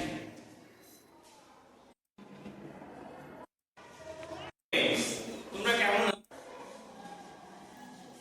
Good morning students, তোমরা কেমন আছো? আশা করি সবাই ভালো আছো। আজ আমরা পড়ব পরাগযোগ এবং গতদিন আমরা ক্লাসে পড়েছিলাম কি, গতদিন আমরা পড়েছিলাম একটি আদর্শ ফুলের বিভিন্ন অংশ। শুনুন, তুমি বলো তো আদর্শ ফুলের বিভিন্ন অংশগুলো কি কি? হ্যাঁ, ঠিক বলেছো। কি কি আমি আরেকবার লিখি তাহলে। বৃতি, তলমণ্ডল, পুংকেশর চক্র,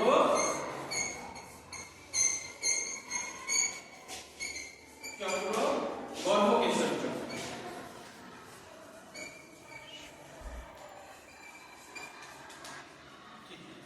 এবার সুমনা তুমি বলো তো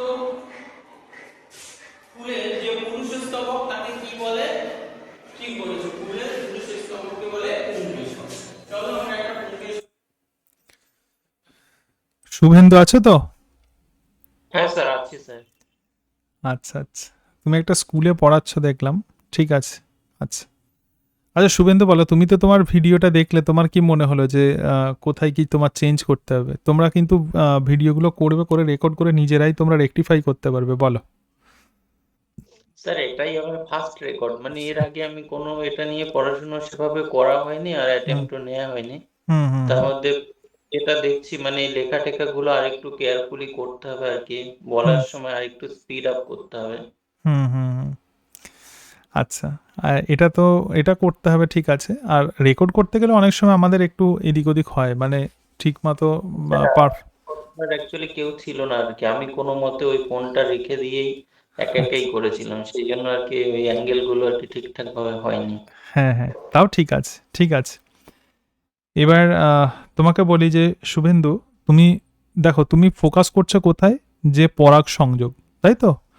পরাগ সংযোগ এবং তার প্রকারভেদ। প্রথমেই কিন্তু তুমি কিন্তু বোর্ডেতে প্রথমেই টপিক লেখনি বা ক্লাস কি এই সমস্ত প্রথমেই লেখনি, তুমি প্রথমেই একদম কোয়েশ্চেনিং এ চলে গেছো। ওটা কিন্তু করতে হবে, মানে কোন ক্লাসের পড়াচ্ছ, কি বলছো বুঝতে পারছো?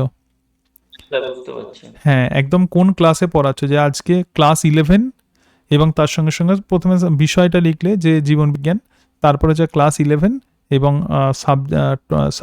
হ্যাঁ টপিকটা লিখে দেবে। হ্যাঁ বলো। থার্ড সেমিস্টার, পলিনেশনটা থার্ড সেমিস্টারে আছে, 12 এ। হুম হুম হুম, 12 ওটা, হ্যাঁ সরি 12 ওটা থার্ড সেমিস্টারে আছে। হ্যাঁ, রিপ্রোডাকশনে, তাহলে ওটা হচ্ছে থার্ড সেমিস্টার, তো তুমি ওখানে বলে দিচ্ছ। যাই হোক, এটা ক্লাস 12 এবং টপিকটা লিখলে, এটা 1 নাম্বার ব্যাপার।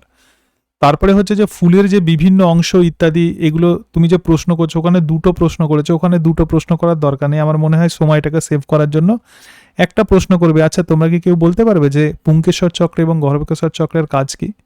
একদম সঠিক বলেছে যে পুংকেশর চক্রে যে পুংধানী থাকে, সেখানকার পরাগরেণু গর্ভকেশর চক্রের গর্ভমুণ্ডে পড়ে পরাগ সংযোগ ঘটায়। সুতরাং আগের দিন তোমাদের ধারণা দিয়েছিলাম পরাগ সংযোগ কাকে বলে। আজকে আমরা পড়ব পরাগ সংযোগের প্রকারভেদ বলে। তারপরে দেখো, তুমি বোর্ডেতে তুমি যখন করছো, তোমার হাতের লেখা খুব সুন্দর এবং তোমার ছবি অসাধারণ, খুব ভালো লেগেছে তোমার ছবিগুলো।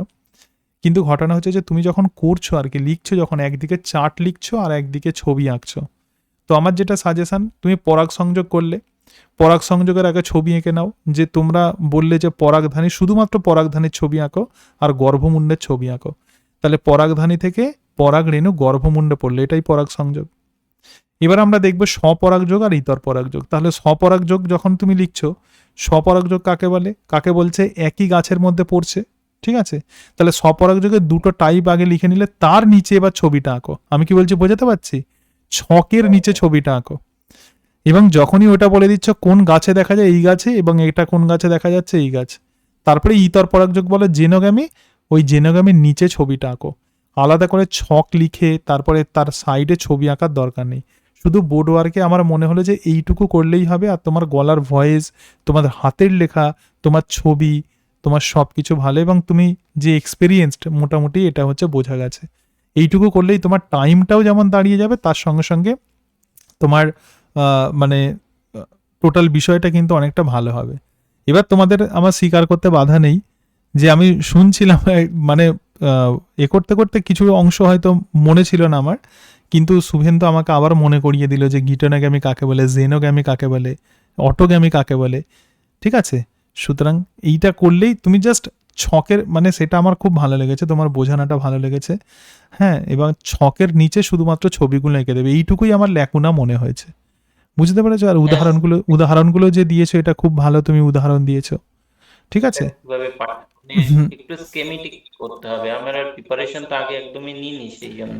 হ্যাঁ হ্যাঁ হ্যাঁ, আর তুমি একটু স্কিমেটিক যেটাকে বলা হয়, ঠিক আছে, তো সেইভাবে করলেই মোটামুটি হবে। আর তোমার এটা ভালো। এবং আরেকটা বিষয় দেখবে যে এখন তোমাদের আমি একটা নোটস দিয়েছিলাম, দেখবে একটা নোটস দিয়েছিলাম, তো সেই নোটসের মধ্যে আমি যে ছবিটা এঁকেছিলাম দেখবে একটু, আমি যেটা বলতে চাইছি যে ছবিটা এমন আঁকতে হবে একটু ইউনিক টাইপের। ইউনিক বলতে কি, যে সবাই আমরা দেখতে অভ্যস্ত ফুল, তার সঙ্গে সঙ্গে এটা, এখানে যেহেতু আমরা ফোকাস করছি পুংধানী এবং তার সঙ্গে সঙ্গে গর্ভমুণ্ড, তোমার কাছে যদি বোটানির আমার যদি নোটস থাকে দেখবে ওই রকম যদি ছবি এঁকে তুমি যদি বোঝাতে পারো তাহলে অ্যাট্রাকটিভ হবে। স্টুডেন্টসদেরকে এমন ছবি আঁকতে হবে যেগুলো ইজি, মানে ওনাদেরকে যেটা দেখাতে হবে আর কি, যে ছবিটা ওনারা দেখে অভ্যস্ত নন, তো সেরকম ছবি আঁকলে একটু ওনারা অ্যাট্রাক্টেড হবেন।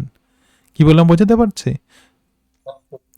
হ্যাঁ, তুমি যে ফুলটা মধ্যে যদি বা গর্ভমুণ্ড হ্যাঁ হ্যাঁ এঁকে দিতে পারি একদম, মানে ফ্লাওয়ারের মধ্যে তুমি পুংদণ্ড বা স্টেমেন আর কার্পেলটা ওটা হচ্ছে তুমি এঁকে দেবে, ব্যাস এইটুকুই, এছাড়া আর কিছু না। ঠিক আছে। আচ্ছা স্যার। হ্যাঁ, ওটা একটু দেখবে, আমি একটা তোমাদের নোটস দিয়েছিলাম, দেখবো ওইখানে ছবিটা আছে সিম্পল, অথবা তুমি তো জানো, তুমি সেরকম ছবি এঁকে দিলে ওটা বেটার।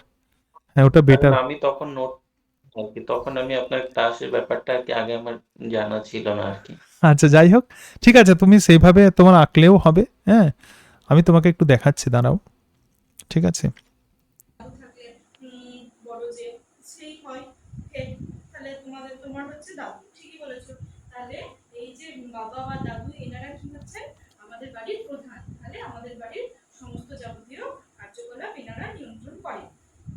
ঠিক আছে, সেই রকমই আমাদের যে শরীর, আমাদের শরীরের প্রধানকে, শরীরের যে এত কার্যকলাপ হচ্ছে এই কার্যকলাপগুলোর প্রধান হচ্ছে আমাদের মস্তিষ্ক। হ্যাঁ, ব্রেন। আমি দেখো একটা এখানে ব্রেনের ছবি আঁকছি, আমি একটা ব্রেনের ছবি আঁকছি। হ্যাঁ, তাহলে এই দেখো আমাদের এই হলো একটা ব্রেন। হ্যাঁ, এই ব্রেনটাই হচ্ছে আমাদের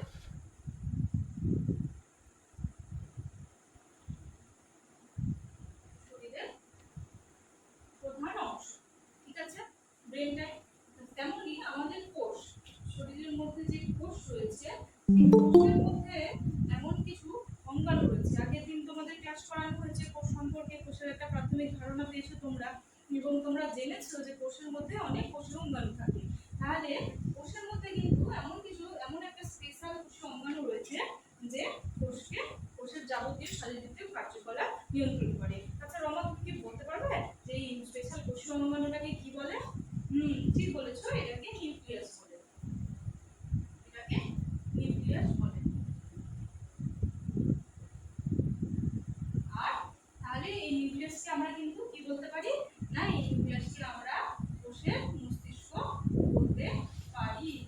কোষের মস্তিষ্ক আমরা বলতে পারি। ঠিক আছে, আর এই নিউক্লিয়াস কিন্তু আজকে তাহলে আমাদের এই নিউক্লিয়াস সম্পর্কে আজকে আমাদের আলোচনা হবে। ঠিক আছে, আজকে আমরা এই নিউক্লিয়াসেরই গঠন সম্পর্কে শিখব। ঠিক আছে, তাহলে আজকের পাঠ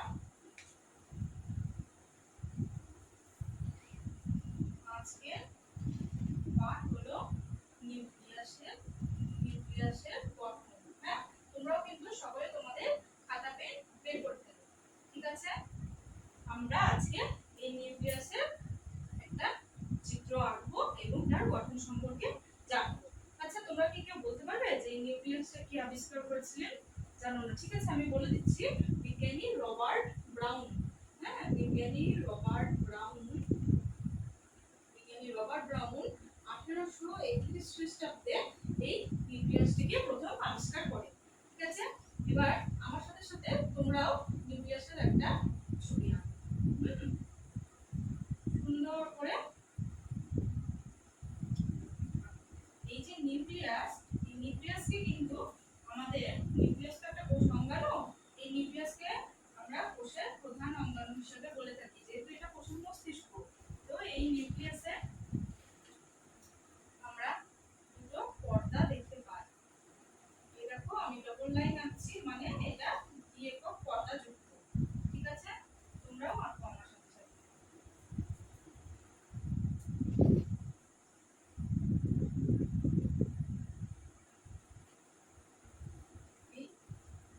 তাহলে দেখো আমরা এখানে দুটো পর্দা দেখতে পাচ্ছি। তো এই যে বাইরের পর্দাটা, একে বলা হয় বহি পর্দা,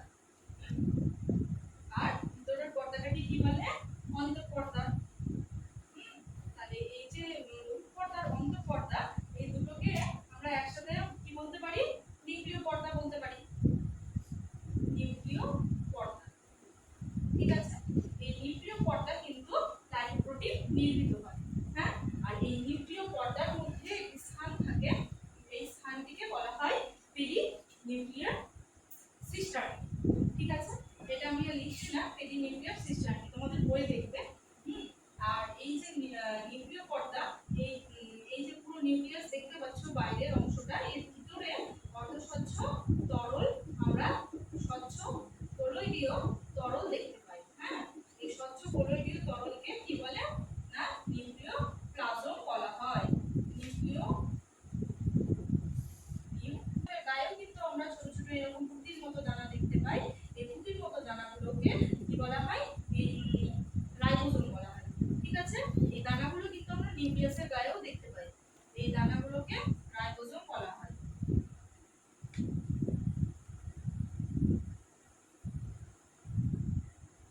ঠিক আছে, আমরা দেখো একটা নিউক্লিয়াসের পুরো গঠন বা ছবি আমরা শিখলাম আজকে।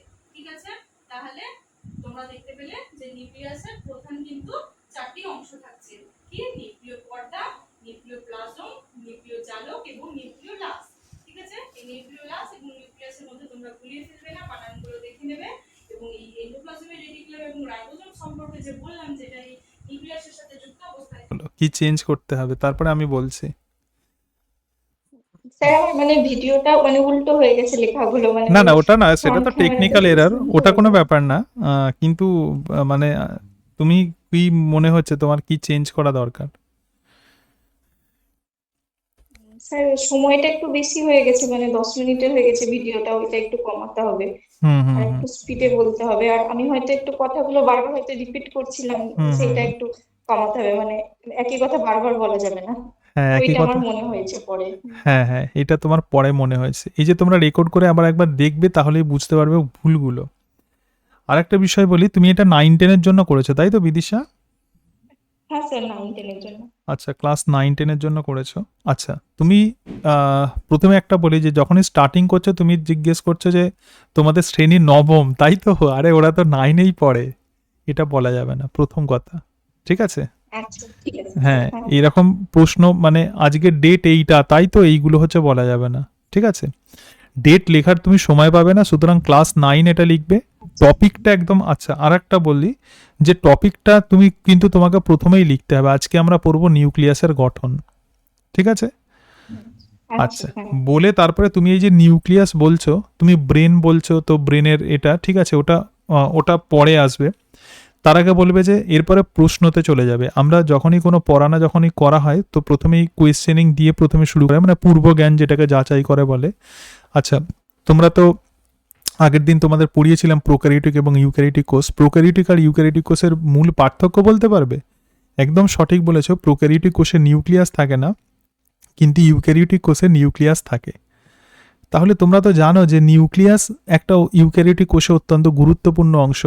তো আজকে আমরা শিখব নিউক্লিয়াসের গঠন। খুব সহজভাবে তোমাদেরকে আমি বলবো নিউক্লিয়াসের গঠন, নিউক্লিয়াসের ভিতরে কি থাকে এবং সেই সমস্ত অংশের কাজ বলেই তারপরে নিউক্লিয়াস লিখে বা 4টে ভাগে ভাগ করো, মানে বোর্ড ওয়ার্কটা তোমার কিন্তু খুব ক্রুশিয়াল হবে। ঠিক আছে, তুমি 4টে লিখলে যে বা প্রথমে এখানে নিউক্লিয়াস লিখলে, লেখার পরেই তুমি যে ছবিটা আঁকছো একটু বড় করে করবে। যেমন ছবির লেবেলিং যেমন একই দিকে করছো, তো এক্ষেত্রে আমি তোমাকে সাজেশন দেবো বোর্ড ওয়ার্কটা যেহেতু বোর্ড জুড়ে করতে হবে, যেমন নিউক্লিয় পর্দা লিখলে সেটা ব্যাখ্যা করে তার পাশে কাজটা একটা লিখে দেবে, ঠিক আছে, ওটা হয়ে গেল। তারপরে ডান দিকে চলে যাও নিউক্লিওলাস, তাহলে নিউক্লিয় প্লাজম, তাহলে নিউক্লিয় প্লাজম লিখলে তার কাজটা লিখলে। আবার তার নিচেতে চলে এসো, যেখানে নিউক্লিয় পর্দা লিখেছো নিউক্লিয় জালিকা, তাহলে সেখানে ক্রোমাটিন লিখলে ক্রোমাটিন সম্পর্কে একটু বলবে, ঠিক আছে, যে ক্রোমাটিনের মধ্যে কি থাকে, ডিএনএ ইত্যাদি, ওইটা ক্রোমাটিনটা একটু সবের কনসেপশন লাগে, সুতরাং ক্রোমাটিনটা লিখে সেখানে বুলেট করে লিখবে, যে কাজগুলো যেগুলো করছো না গোল গোল করে বুলেটিং আমরা লিখি না, বুলেট দিয়ে একটু লিখবে, যে 3-4টে পয়েন্ট লিখবে ক্রোমাটিন। তারপরে নিউক্লিওলাস লিখবে, নিউক্লিওলাসের প্রধান কাজ কি সেটা লিখে দেবে, ঠিক আছে। তারপরেই বলবে যে এই যে অংশটা আমরা পড়লাম, তো এটাই কিন্তু কোষের যাবতীয় কার্যাবলী নিয়ন্ত্রণ করে, তো সেই জন্যই নিউক্লিয়াসকে বলা হয় কোষের মস্তিষ্ক, ঠিক আছে। তো এইভাবে তুমি যদি করো তাহলে তোমার ছবি আঁকা তো খুব ভালো, তার সঙ্গে সঙ্গে লেখাগুলোও ভালো, তুমি মোটামুটি স্পিডে লিখছো, কিন্তু বোর্ড ওয়ার্কিংটা তোমাকে একটুখানি ভালো করলেই হবে, ঠিক আছে। এছাড়া আর কিছু নেই। আরেকটা বিষয় বলি, হ্যাঁ, প্রথম কথা হচ্ছে যে তোমার যে বলা, সব থেকে বড় কথা হচ্ছে তুমি খুব সেনসিটিভ একজন মানুষ, হ্যাঁ, সেটা কথাবার্তা বলেই মানে তোমার কথার ধরন দেখেই এটা বোঝা গেছে, এবং তুমি ছাত্রছাত্রীদের ভালোবাসবে এটা, ঠিক আছে, কারণ তো সেটা তোমার একটা প্লাস পয়েন্ট। কি বললাম বুঝতে পেরেছো? তোমার তো ক্লাসটা আমি 10 মিনিট দেখলাম, তুমি মানুষকে খুব ভালোবাসো, ছোটদের, তো সেটা দেখে বোঝা যায়, এটা একটা প্লাস পয়েন্ট। কোথাও জানি না, কিন্তু তোমার একটা এরকম একটা ইনার ব্যাপার তোমার মধ্যে আছে, হয়তো তুমি জানো না, কিন্তু বা জানো হয়তো, কিন্তু আমি ঠিক বলছি? হ্যাঁ স্যার, ছোট দেখতে ভালো লাগে অবশ্যই। না আমি সেটাই বলছি যে তোমার কথাবার্তা দেখে সেরকমই মনে হলে এটা তোমার একটা খুব ভালো প্লাস পয়েন্ট। সুতরাং তুমি নিউক্লিয়াস যেটা বললাম যে ছবি আঁকবে, তার পার্টগুলো লিখবে, এবং তার নিচে 2-1টা করে কাজ দিয়ে দেবে, ব্যাস, তাহলেই হবে, ঠিক আছে। তোমার আর ক্রোমাটিনটা সম্পর্কে, হ্যাঁ কোষের মস্তিষ্ক ব্যাপারটা শেষে বলবো। হ্যাঁ, কোষের মস্তিষ্ক ব্যাপারটা শেষে বলবে, ঠিক আছে। তারপরে যে টাইবোসোম যেগুলো লিখেছে ওইটা করবে, কারণ অনেকেই জানে না যে নিউক্লিয় পর্দার বাইরের দিকেও রাইবোসোম থাকে। তারপরে হচ্ছে এন্ডোপ্লাজমিক রেটিকুলাম, হ্যাঁ, তো যখন এন্ডোপ্লাজমিক রেটিকুলাম বলছে তখন বলবে যে কোষের সব থেকে বড় কোষীয় অঙ্গাণু আবার নিউক্লিয় পর্দার সঙ্গেই লেগে থাকে, তো সেটাই হলো এন্ডোপ্লাজমিক রেটিকুলাম, এটা বলে দেবে, ঠিক আছে। আর শুরু করবে কিন্তু প্রোক্যারিওটিক ইউক্যারিওটিক কোষ দিয়ে, কারণ এটাই বেসিক পার্থক্য, ঠিক আছে, সেটাকে তুমি মেনশনই করনি।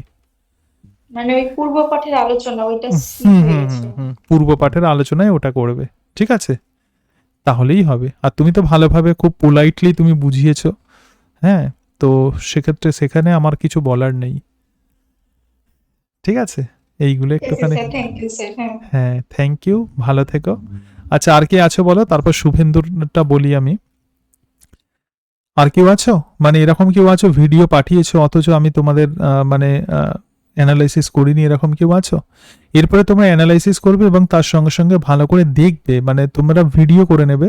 এখন তো আমাদের হাতে মোবাইল আছে, সুতরাং মোবাইলটা দেখে ভালো করে দেখবে, ঠিক আছে। এবার একটুখানি আমি একে বলি দিই, একটু দেখো, ছবি এমন আঁকতে হবে সেটা সিম্পল মানে কি, যে ছবিগুলো সাধারণত আমরা দেখে যেগুলো টিচারদের কাছে যেগুলো পরিচিত সেরকম নয়, তোমাকে কিছু ইউনিক ছবি আঁকতে হবে।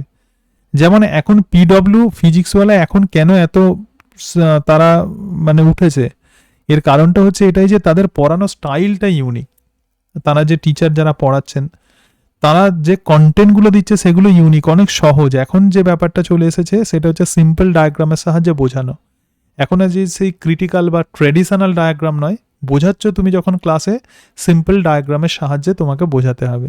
এটাও করতে পারো মানে তোমার 11-12 লেভেলে, তবে সেটা ছবির সাহায্যে তুমি সহজে বোঝাতে পারবে। অনেক সময় পরীক্ষাতে কোয়েশ্চেন্স দেয় 11-12 লেভেলে, মানে 12-এ আর কি, এখন সেমেস্টার 3 হয়ে গেছে, ঠিক আছে।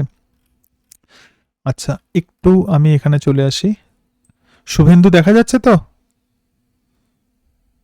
শুভেন্দু আছো? ওকে, ঠিক আছে। তুমি তো পড়াও, তুমি তো স্কুলে পড়াও, হ্যাঁ, দেখে নাও এখানে একটা ছবি তোমাকে, এই যে এই ছবিটা দেখতে পাচ্ছ, ছবিটা হ্যাঁ স্যার, দেখতে পাচ্ছি। একদম এরকম সিম্পল ডায়াগ্রাম, এতগুলো পুংকেশ্বর চক্র না আঁকলেও হবে, 5 মিনিটের মধ্যে তুমি সহজেই এটা বোঝাতে পারবে। দেখো, ঠিক আছে? তাহলে অটোগ্যামি কি হচ্ছে? এটা একটা গাছ আছে, তাহলে একই গাছের একই ফুলের মধ্যে এটা হচ্ছে, এটা একটা ফুল আর এটা আলাদা ফুল, ঠিক আছে? কি বললাম বুঝতে পারছো? হ্যাঁ স্যার। হ্যাঁ, তাহলে এই ফুল থেকে দেখো, একই ফুলের পরাগরেণু যখন সেই ফুলেরই গর্ভমুণ্ডে পড়ছে তখন সেটা অটোগ্যামি। আবার একই গাছে একই ফুলের পরাগরেণু যখন অন্য ফুলের গর্ভমুণ্ডে যখন পড়ছে, এখানে গর্ভমুণ্ডতে তীর চিহ্ন আছে, ঠিক আছে? এটা করবে, বড় করে আঁকবে, তাহলে এটাই হচ্ছে গিটানোগ্যামি। আর ক্রস পলিনেশন দেখো জিনোগ্যামি কি, দুটো আলাদা আলাদা গাছ আছে, ঠিক আছে? তারপরে তুমি এই যে কুমড়ো যেটাকে বললে, তুমি এটা বলবে যে কুমড়ো ফুলে কোনো কোনো ফুলেতে তোমরা দেখবে যে কুমড়ো আছে, আবার কোনো কোনো ফুলেতে নেই। তো এই যে ছোট্ট কুমড়ো আছে, এটা কি বলতে পারবে? বলে তারপর এই তোমার ক্রস পলিনেশনটা বোঝাবে। আমি এই রকম ছবি বলছি, যারা পলিনেশন করবে এই রকম ছবি দেবে, সিম্পল, যেটা তারা দেখেননি অথচ তাদের তোমার মনে হবে যে ইউনিক তোমার আঁকাটা, ঠিক আছে? শুভেন্দু, বুঝতে পারলে? এই ছবিটা সত্যি। হ্যাঁ বলো। স্যার, হ্যাঁ, ছবিটা সত্যি। হ্যাঁ বলো শুভেন্দু। ছবিটা সত্যি খুব ভালো, ইউনিক। হ্যাঁ, এটাকে তোমার যদি থাকে, ওই স্ক্রিনশট যদি থাকে নেওয়া যাবে তো? হ্যাঁ স্যার, স্ক্রিনশট নিয়ে যাবে। হ্যাঁ, তুমি স্ক্রিনশটটা নিয়ে নাও।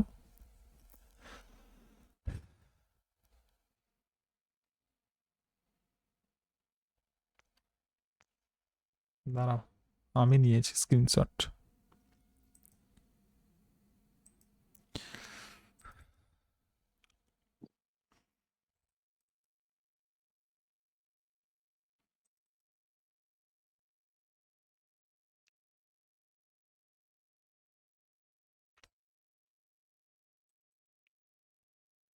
শুভেন্দু দেখো, দেখতে পাচ্ছ কি?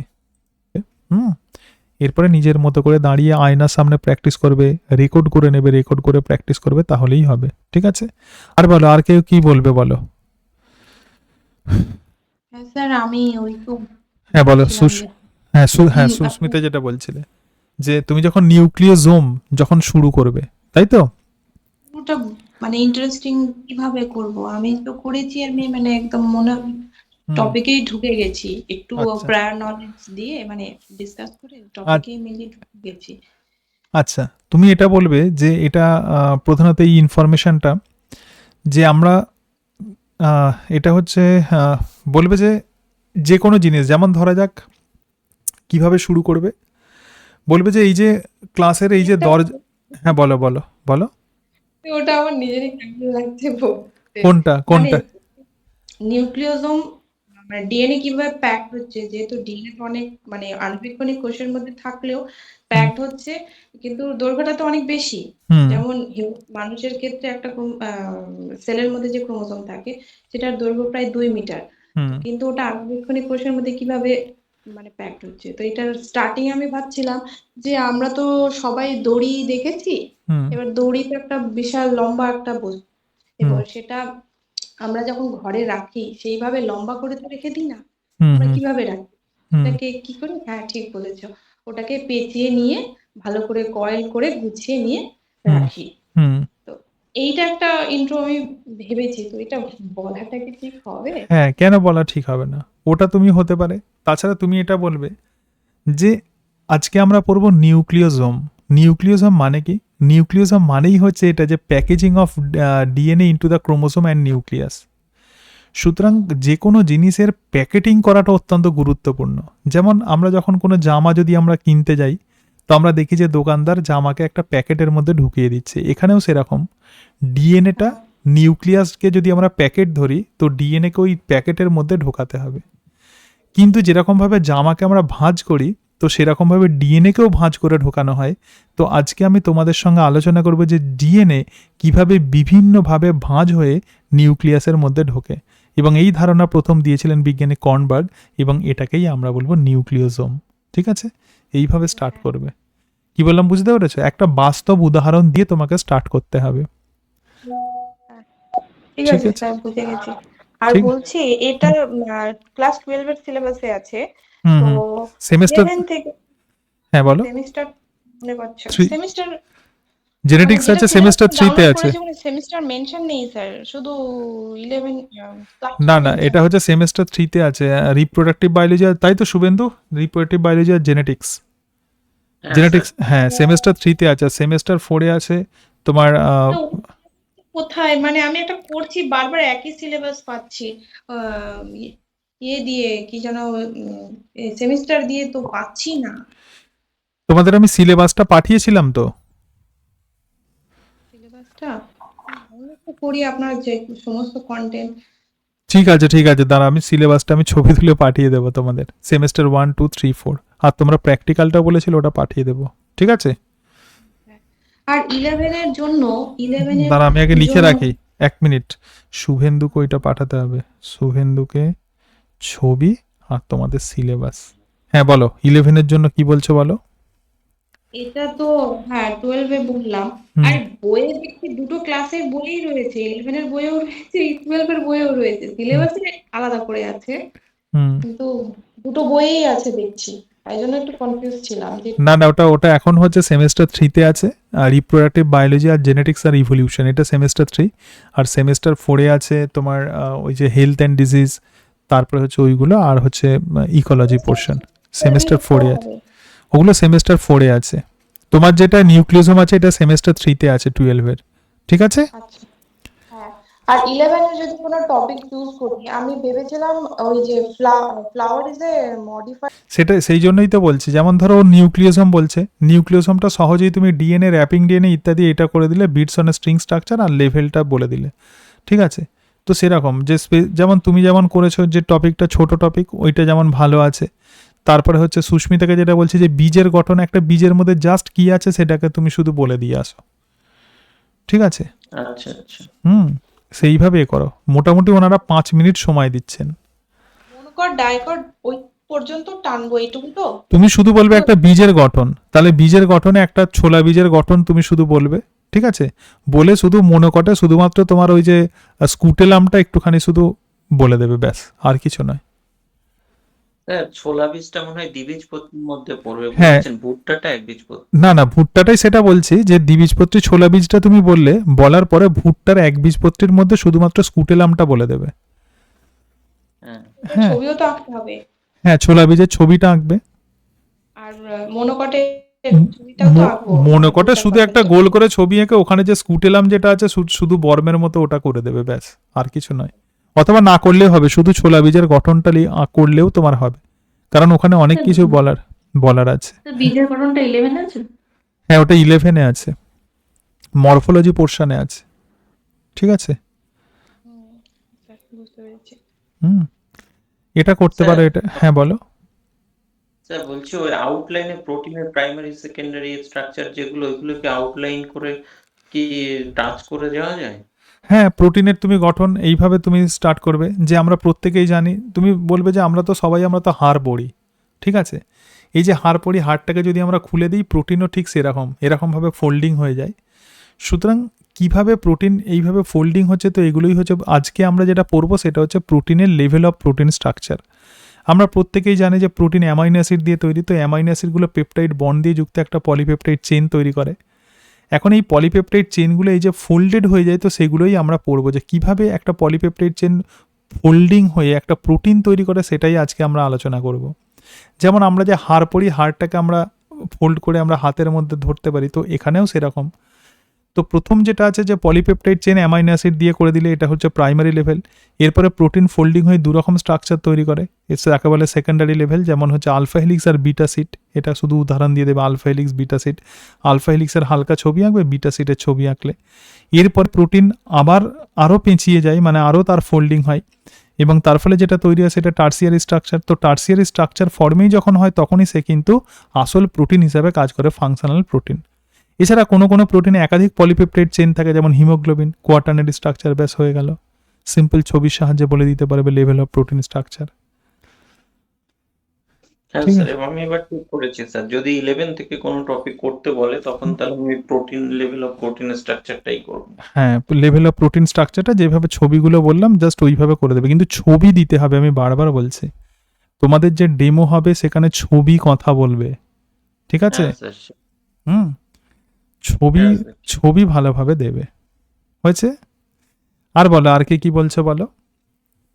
সুস্মিতা একটু স্যার, সুতরাং ওই পলিসিস্টনিক শব্দটা বোঝাবে, বলবে। ল্যাকজেট, ল্যাক ওয়াই এবং ল্যাক এ থেকে হ্যাঁ, আলাদা আলাদা এনজাইম সংশ্লেষ হচ্ছে। আলাদা আলাদা এনজাইম সংশ্লেষ হচ্ছে, কিন্তু একটা এমআরএনএ থ্রু দিয়ে। হ্যাঁ স্যার। তো এটাই হচ্ছে পলিসিস্টনিক, এই শব্দটা ইউজ করবে, ঠিক আছে? আচ্ছা স্যার, ওই ল্যাক অপেরন যদি পড়াই, হুম। সেক্ষেত্রে কাউন্টার কোশ্চেন গুলো কিরকম কি হতে পারে, কিছু কোশ্চেন করলে আইডিয়া হতো। ল্যাক অপেরনে যেমন ধরো এটিপি, মানে এটিপির যে ভূমিকা আছে, ঠিক আছে, এটিপি কি ভূমিকা করে, তারপরে হচ্ছে রিপ্রেসার রেগুলেশন, তারপরে হচ্ছে ইনডিউসেবল অপেরন, ঠিক আছে, তারপরে হচ্ছে এরকম টাইপের যে অপারেটর কি কাজ করে, প্রোমোটার, তো প্রোক্যারিওটিকোসের প্রোমোটার কি, ইউক্যারিওটিকোসের প্রোমোটার কি, ঠিক আছে, কি বললাম বুঝতে পেরেছো? এরকম টাইপের প্রশ্নই প্রধানত করা হয়। তারপরে হচ্ছে এই যে জিনের যে কনসেপ্ট আছে, ওয়ান জিনে ওয়ান এনজাইম কনসেপ্টটা কি, এখন তাহলে জিনের বর্তমান কনসেপ্টটা কি, যেটা ইনগ্রাম দিয়েছিলেন, ওয়ান জিন ওয়ান পলিপেপটাইড, এরকম টাইপের কাউন্টার কোশ্চেন হতে পারে।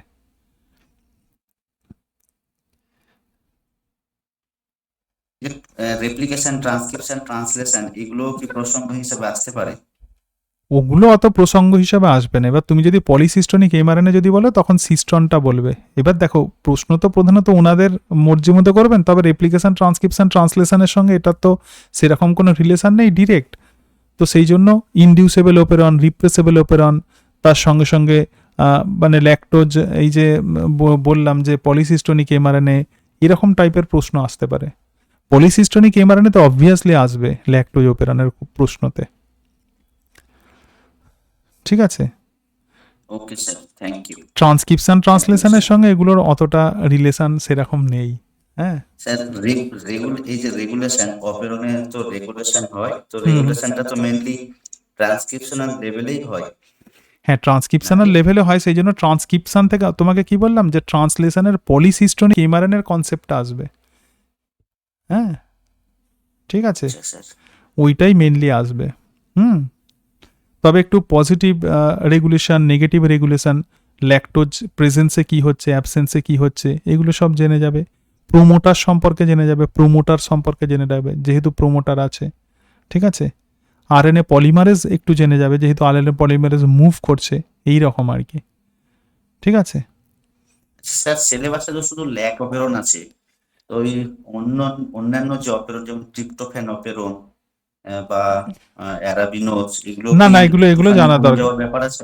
ওগুলো অতটা জানার দরকার নেই। ট্রিপ্টোফ্যান অপেরন জাস্ট কাকে বলে একটু জেনে রাখবে, ল্যাকটোজের সঙ্গে ওর পার্থক্যটাকে জাস্ট একটু বেসিকটা জেনে নিলে ব্যাস, এইটুকুই। তবে ওগুলো আর অত ডিটেলসে না জানলেও চলবে, অত তোমার সময় মানে পাবে না, মানে ধরার টাইম পাবে না। একটা বিষয় ভাবো, এক্ষেত্রে কি প্রশ্ন হয়তো খুব বেশি ওরা ইন্টারভিউতে সময় নেবেন না, কারণ ডেমো দিতে গিয়েই 5 মিনিট, তারপরে ইন্টারভিউ হয়তো 5 মিনিট, 5-6 মিনিট, ঠিক আছে। তো সেই জন্য খুব বেশিক্ষণ ইন্টারভিউ হবে না প্রত্যেকটা ক্যান্ডিডেটের, আমার যেটা মনে হয়। স্যার, ডেমোর কথা অত ভাবছি না, ডেমোর পরে যে কোশ্চেন গুলো অ্যারাইজ করতে পারে হ্যাঁ, সেগুলোই তো বলছি। টপিক থেকে, হ্যাঁ, ওই হ্যাঁ সেটাই ভাবাচ্ছে আর কি।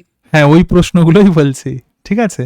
আমি তোমাদের বলছি 11-12 লেভেলের বায়োলজি বইটা পড়ে যাবে। তুমি যেহেতু এটার ওপর দিচ্ছ ল্যাকটোজ অপেরন, তাহলে মলিকুলার বায়োলজিটা একটু পড়ে যেতে হবে। তবে ল্যাকটোজ অপেরনের যে কাউন্টার কোশ্চেনগুলো আসে সেগুলো তোমাদেরকে বললাম, ঠিক আছে। ওকে স্যার, থ্যাংক ইউ আচ্ছা, স্যার। হ্যাঁ, ওয়েলকাম। আচ্ছা, আর কি বলছো বলো। স্যার আমি বলছিলাম স্যার, পলিনেশন থেকে কাউন্টার কোশ্চেন কি কি হতে পারে কন্ট্রিবিউশনস গুলো ছাড়া?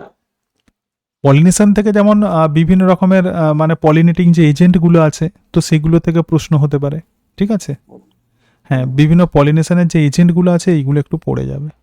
হ্যাঁ হাইড্রোফিলি, অ্যালাকোফিলি, হ্যাঁ হ্যাঁ অর্নিথো। হ্যাঁ, অর্নিথোফিলি এগুলো সম্পর্কে একটু পড়ে যাবে, ওদের একটু বৈশিষ্ট্যগুলো পড়ে যাবে। তারপরে বায়ু পরাগে ফুল, পতঙ্গ পরাগে ফুল, এদের যে অ্যাডাপটিভ যে ফিচার্সগুলো আছে এইগুলো একটু পড়ে যাবে, ঠিক আছে। আচ্ছা আচ্ছা হ্যাঁ, এগুলো একটু দেখে গেলেই হবে। হুম। ওগুলো যেহেতু আচ্ছা প্র্যাকটিক্যালেও আছে, সুতরাং ওগুলো একটু দেখে যাওয়াটা ভালো। আচ্ছা স্যার, ঠিক আছে। ঠিক আছে। আচ্ছা, এবার তোমাদেরকে বলি, এর পরের দিন আমি তোমাদের ক্লাস আমি করব। তোমাদের তো এখনো ইন্টারভিউয়ের ডেট দেয়নি, দেয়নি তো? না স্যার। হ্যাঁ, তাহলে তোমাদের আমি ওয়েডনেসডেতে তোমাদের একটা ক্লাস নিচ্ছি, আর হচ্ছে আর একটা যে ক্লাস আছে সেটা ফ্রাইডেতে। কেন? কারণ আমি একটু এনভায়রনমেন্টের যে তোমাদের যে নোটসটা আছে আমি একটুখানি চেঞ্জ করছি ওটাকে, ঠিক আছে? ওটা আগে ইংলিশে ওই নোটটা ছিল, কিন্তু ঠিক মতো আমার হচ্ছে না, তো সেই জন্য আমি একটুখানি লিখছি আর কি, নোটসটা আমি লিখছি। ওটা তোমাদের সবাইকেই আমি দিয়ে দেবো। পরিবেশের যে নোটসটা আছে, পরিবেশ থেকেও প্রশ্ন হতে পারে, এমন কোনো প্রস্তুতিতে যেন ফাঁক না থাকে। আমি যেভাবে তোমাদের প্রিপারেশান দিচ্ছি সমস্ত, যেমন বিএডের যেমন এগুলো করেছি, জেনারেল নলেজ আলোচনা করব, কারেন্ট অ্যাফেয়ার্স আলোচনা করব, তোমরা একটুখানি কাগজগুলো পড়বে, এই কদিনে যে কী কী ঘটনা ঘটছে সেগুলো পড়বে। যেমন এই যে কি বলে রাজভবনের নাম কি দেয়া হয়েছে এখন? হ্যাঁ, আমি এইগুলো বলতে চাইছি, ঠিক আছে? এরকম কিছু কিছু বার্নিং টপিকগুলো একটুখানি দেখে রাখবে, ঠিক আছে? তাহলে তোমাদের ওয়েডনেসডেতে আমি একটু সময় নিচ্ছি, কেন ফ্রাইডেতে, কারণ ওই নোটসটা আমার তৈরি করতে একটুখানি সময় লাগবে। তো সেই জন্য বুধবার দিন তোমাদের যে ক্লাসটা আগে নিই সেটা নিয়ে নেব, আর 2টো ক্লাস ইন্টারভিউয়ের আছে, তাহলে ইন্টারভিউ কমপ্লিট হয়ে যাবে। তারপরে আবার যখন সময় পাবো আবার আমি তোমাদের ডেমো যেভাবে এভাবে নিচ্ছি এইভাবে আবার নিয়ে নেব, তাহলে অসুবিধা হবে না। তোমরা বিশাল ভয় পাবে না ডেমোতে, তোমরা স্ক্রিপ্টগুলো তৈরি করে নেবে, বারবার আয়নার সামনে দাঁড়িয়ে প্র্যাকটিস করবে, কিভাবে বলতে হবে তোমরা তো মোটামুটি দেখলে। আলোচনা করছে, এই আলোচনা চলতে থাকবে। আর হচ্ছে তোমাদের পরের দিন তাহলে তোমাদের সঙ্গে দেখা হচ্ছে ওয়েডনেসডেতে। হ্যাঁ, ক্লাসে দেখা হবে তোমাদের সঙ্গে, ঠিক আছে? দুটো জেনারেল কোশ্চেন আছে। হ্যাঁ, বলো বলো। ওই একটা কোশ্চেন যদি হয় যে আপনাকে যদি আপনি যদি ভালো জায়গায় বা অন্য কোথাও চান্স পান তখন আপনি কি করবেন? এটার কি উত্তর দেওয়া তুমি হবে? বলবে যে হ্যাঁ আমি চলে যাব। ভালো জায়গা বলতে কোথায়? ভালো জায়গা ওরা যেটা মেনশন করবে যে হুম, আপনি যদি পিএইচডি তে চান্স পান তাহলে। হুম। না, পিএইচডিতে চান্স পেলে দেখো, তুমি বলবে যে স্যার সেটা আমি ভেবে দেখব, কারণ এখন যেরকম সিচুয়েশন হয়ে আছে, ঠিক আছে? এখন এটা তো যেহেতু আমার একটা পার্মানেন্ট আমার জব, ঠিক আছে? সুতরাং সেটা আমাকে ভাবতে হবে, আমি সেখানে না যাওয়ারই আমি চেষ্টা করব, কারণ এখানে এটা আমার পার্মানেন্ট যেহেতু জব, সুতরাং আমি স্কুলেতেই আমি থাকবো। এবার যদি বলে যে তোমাকে খুব বড় চাকরি দেব, তখন তুমি বলবে যে সেটা তো তুমি আগে বলবে যে স্যার আমার প্রথমত ইকোনমিক্যাল আমার সিকিউরিটি একটা দরকার, তো সেই হিসেবে যেহেতু আমি এখানে মানে চাকরিটা পাচ্ছি এবং তার সঙ্গে সঙ্গে একটা আমার অর্থনৈতিক একটা সিকিউরিটি যেহেতু তৈরি হচ্ছে, তো সেই হিসাবে আমি এখানেই থাকবো, আমি ওখানে আর পিএইচডি আমি করব না। পরে যদি আমার সুযোগ হয় তো আবার সেটা করব, কিন্তু আমি এখানেই আমি থাকতে চাই, স্কুলেতেই আমি পড়াতে চাই, ঠিক আছে? আর আর যেটা হ্যাঁ, বলছিলাম যে এই যে মানে আপনাকে যদি অন্য কোনো টিচারের ক্লাস দেওয়া হয়, হুম হুম হুম হ্যাঁ, তুমি বলবে যে আমাকে যদি অন্য কোনো টিচারের যদি আমার ক্লাস দেওয়া হয় আমি সেটা করব। অন্য কোনো টিচার বলতে কীরকম বলো? মানে অন্য সাবজেক্টের টিচার, মানে তখন কি বলা যায় যে আমি নিজের সাবজেক্ট ওই ক্লাসে গিয়ে, নাকি ওই টিচারের যে সাবজেক্ট আছে সেটা তো আমার কিছু বেসিক নলেজ আছে সেই আসবো, কোনটা হুম বলবো? হ্যাঁ, তখন তুমি বলবে যে আমাকে যদি অন্য কোনো সাবজেক্টের ক্লাস দেওয়া যায় তো তখন আমি সেখানে সেই সাবজেক্টটা আমি পড়াবো, ঠিক আছে? এটা কোনো আমি আমার সাবজেক্ট পড়াবো সেটা বলে দিয়ে আসবে না। কি বললাম বোঝাতে পারছি? কারণ কারণটা হ্যাঁ, তোমাকে যদি এবার 11-12 তো ক্লাস জেনারেলি, শোনো একটা স্কুলের নিয়ম কি, স্কুলের রুলস হচ্ছে প্রভিশনাল ক্লাস কখনো 11-12 দেওয়া হয় না, এবং স্কুলেতে এটা সবসময় মানে এটা সবাই প্রত্যাশা করে যে একজন টিচার সে 9-10 লেভেল পর্যন্ত সব সাবজেক্টই পড়িয়ে দিয়ে আসতে পারবে। তো সেই হিসাবে তুমি বলবে আমাকে যদি অন্য সাবজেক্টে যদি ক্লাস দেওয়া হয় তাহলে আমার যতটুকু জ্ঞান আছে অন্য বিষয়ে, তো সেই সমস্ত জ্ঞান নিয়েই আমি সেখানে আমি ক্লাস করে দিয়ে আসবো, ঠিক আছে? তোমার সাবজেক্ট পড়ানো এটা কিন্তু নিয়ম নয়। কি বললাম বোঝাতে পেরেছি? মানে যেটা ক্লাস আছে একদম, সেটাই পড়াবো। হ্যাঁ সেটাই পড়াবে। কেন? তোমাকে নিয়মের কথা বলতে হবে, মানে নিয়মের কথা বলতে হবে, আই মিন তোমাকে জানতে হবে আমি কেন এই উত্তরটা তোমাকে দিলাম। কারণটা হচ্ছে এটাই, স্কুলের নিয়মই হচ্ছে তাই, যে তোমাকে যে সাবজেক্ট দেওয়া হবে 9-10 পর্যন্ত, সেই জন্যই প্রভিশনাল 11-12 দেওয়া হয় না। আমাকে যদি বলে তুমি ফিলোসফির ক্লাস করো আমি তো পারবো না। আমাকে যদি বলে যে আমি ম্যাথের ক্লাস করো তাহলে সেটা আমি করতে পারবো। কি বললাম বোঝাতে পারছি? এটা ক্লাস 10 পর্যন্ত আমরা করতে পারবো, ঠিক আছে? তো সেই জন্য বলছি যে তুমি আমার যে তুমি আমাকে প্রশ্ন করো, যেমন তুমি আমাকে প্রশ্ন করলে যে আপনি তো বায়োলজির টিচার, তাহলে আপনাকে যদি ইতিহাসের ক্লাস দেন আপনি কি করবেন? তখন আমার উত্তরটা হবে এটাই যে স্যার আমি বা আপনি তো বায়োলজি টিচার, যদি ইতিহাসের ক্লাস দেন কী করবেন? তখন আমার উত্তর হবে হ্যাঁ স্যার, আমি সেটা ইতিহাসের ক্লাস আমি করব, এবং তার সঙ্গে সঙ্গে আমি যতটুকু আমি জানি ইতিহাস সম্বন্ধে তো সেটাই তাদের সঙ্গে আলোচনা করব, তাদেরকে বোঝানোর আমি চেষ্টা করব। সেক্ষেত্রে আমি ইতিহাসের ক্লাসও আমি করাতে পারবো, যতটুকু আমার নলেজ আছে করতে পারবো আমি। ঠিক আছে? এটাই কনফিউশন। আর একটা বিষয় বলি যে কখনোই কোনো জিনিস চেপে যাবে না। যখনই কোনো মিথ্যে কথা বলবে, মিথ্যে কথার বিশেষত্বই হচ্ছে এটা তোমাকে সিকোয়েন্সিয়ালি মিথ্যা কথা বলতে হয়। মিথ্যা কথা বলতে আই মিন যে ডিরেক্টলি কোনো নয়। যেমন ধরা যাক তোমাকে বললো যে আপনি এখন কি করছেন, তুমি ধরা যাক কোনো স্কুলে জব করছো, তুমি বলছো যে আমি এটা বলবো না। যখনই এই জিনিসটা চাপতে যাবে না, তখনই কিন্তু সিকোয়েন্সিয়ালি তোমাকে অনেক বলতে হবে, তখন সেটা হচ্ছে। সুতরাং তুমি তোমার মধ্যে যেটা আছে, তুমি যেটা করছো সবসময় সত্যি কথা বলবে। নিজের মাইন্ডে যেটা আছে মনে রাখবে যে তোমাদের সাইকোলজি এখানে দেখা হবে, সাইকোলজি টেস্ট করা হবে। কি বললাম বুঝতে পেরেছো? তো সেই হিসাবে বলছি। হাউসওয়াইফ বলা যায়? অবশ্যই বলা যাবে। তুমি যদি হাউসওয়াইফ করো, এছাড়া আর অন্য যদি কোনো কাজ না করো, তুমি বলবে যে আমি গৃহবধূ। ঠিক আছে? এছাড়া তোমার কি শখ আছে সেটা বলবে, এর সঙ্গে সঙ্গে আমি এই কাজটা করি। ঠিক আছে সুস্মিতা? হ্যাঁ, আচ্ছা। আর কি বলছো বলো?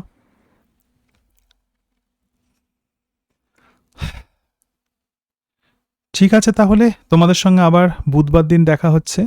হ্যাঁ, ঠিক আছে, আচ্ছা। ঠিক আছে। গুড নাইট, সবাই ভালো থেকো।